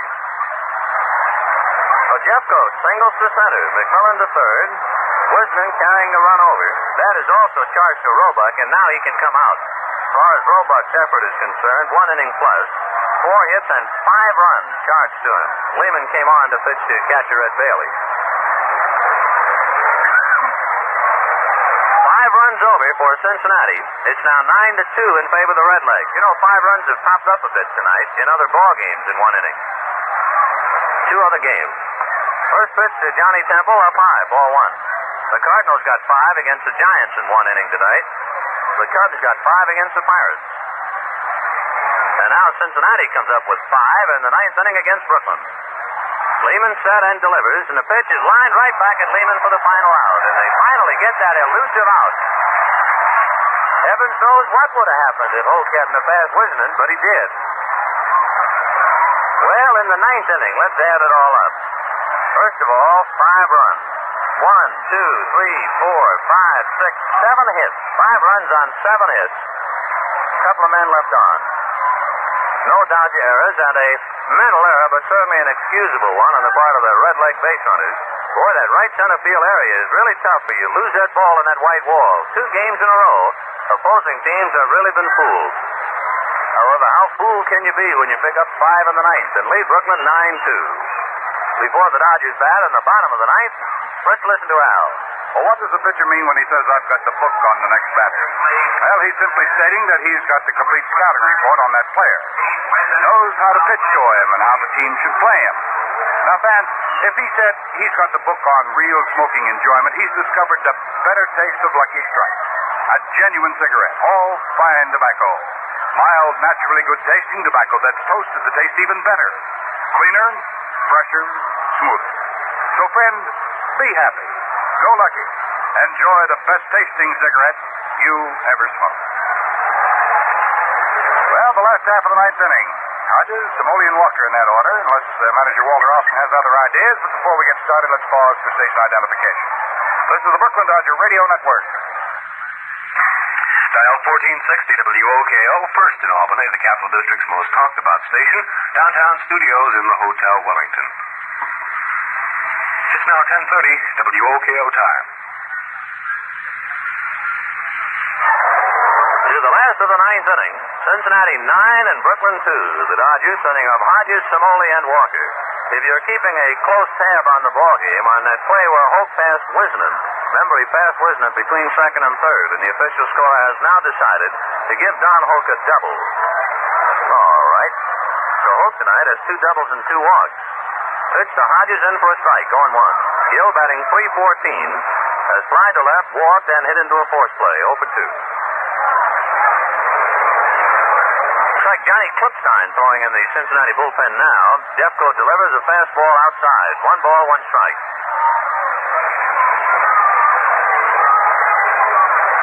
Yep, Johnny Klipstein in the Redleg bullpen. Rene Valdez throwing in the Dodger pen just in case. Cincinnati 9 runs, 14 hits and 2 errors. Brooklyn 2 runs, 6 hits and 2 errors. You know a funny thing about Hoak passing Wisnant at second base before the ball game? Hoak was saying that he had watched the game last night on television. He's saying, boy, I can understand the confusion out there in right center. Boom, he was in the middle of it tonight. There's a high foul back of the plate. Ed Bailey, waiting for it, backs up a step, takes it for the out. So Hodges fouls out. 1 up, 1 away. So Lightning does strike twice. All in that right center field area. That is really the toughest spot in the ballpark. And especially with somebody like Perillo running into the alleyway, running parallel to the wall with his glove up. He just kind of disappears, blends into the white, and you lose the ball. Ask the Braves. And tonight, ask Cincinnati. Now here's Samoli, who is 2 for 3. Gino batting .329. The only Dodger to have 2 hits. The Dodgers have 2 runs on but 6 hits against Hal Jeffcoat. 9-2 Redlegs, 1 out in the ninth.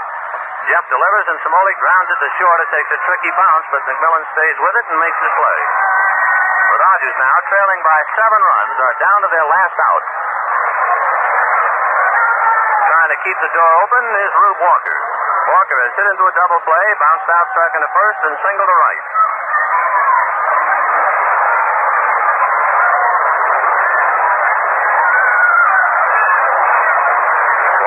Settling in, Jeffcoat winds and delivers. Fastball fouled away, 0-1. Hope you'll be with us tomorrow night. I don't know what's going to happen, but it'll be Don Newcomb and Warren Hacker, the Dodgers and the Redlegs. Airtime 7:55, game time 8 o'clock. Plenty of seats of all kinds, so spend the evening with us if you can. Walker takes outside, one-handed by Ed Bailey. 1 ball, 1 strike. 2 out in the ninth inning. Cincinnati 9 and the Dodgers 2. Milwaukee lost to the Philadelphia Phillies and Robin Roberts. Phillies won at 8-4. The 1-1 pitch, fastball on the outside corner, strike 2, and Al Jeffcoat now really bearing down, trying to wrap it up.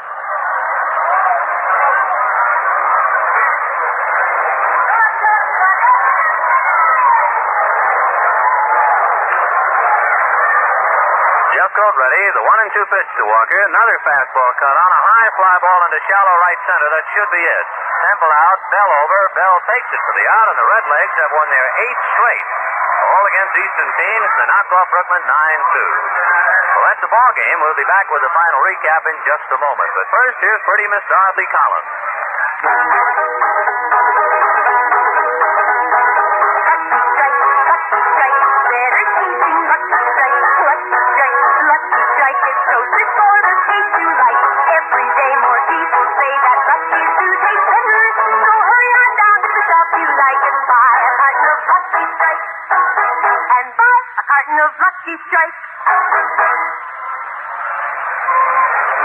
For the victorious Cincinnati Reds tonight, we'll give you the totals. 9 runs, 14 hits, 2 errors. They left 10 men on in winning their 8th straight ball game. And for the losing Dodgers, 2 runs, 6 hits, 2 errors. They stranded 5 here tonight. The winning pitcher, of course, is Hal Jeffcoat, going all the way to pick up his second victory against 1 loss. For the Brooklyn Dodgers, their starter, Johnny Podres, going 7 as the loser. And his record is now 1 win. This is his second loss. And by the way, for Jeffcoat, this is the first time he has won a ball game at Ebbets Field. Tomorrow night, the Cincinnati Reds and the Brooklyn Dodgers will be back at it again. It's figured that Warren Hacker will be going against Big Don Newcomb. There are plenty of seats available, and we'd like to see you all come on out and visit with us, and we'll see what happens. Well, we'd like to remind you again that tonight's game, like every Brooklyn Dodger game throughout the season, was brought to you by the F&M Schaefer Brewing Company of Brooklyn, brewers of Schaefer beer, America's oldest lager beer, and by Lucky Strike, the best tasting cigarette you ever smoked. It's made by the American Tobacco Company. Tobacco is our middle name. Now remember to tune us in again tomorrow evening at 7:55 for the game between the Brooklyn Dodgers and the Cincinnati Reds. The final score again here tonight was a victory for Cincinnati 9-2.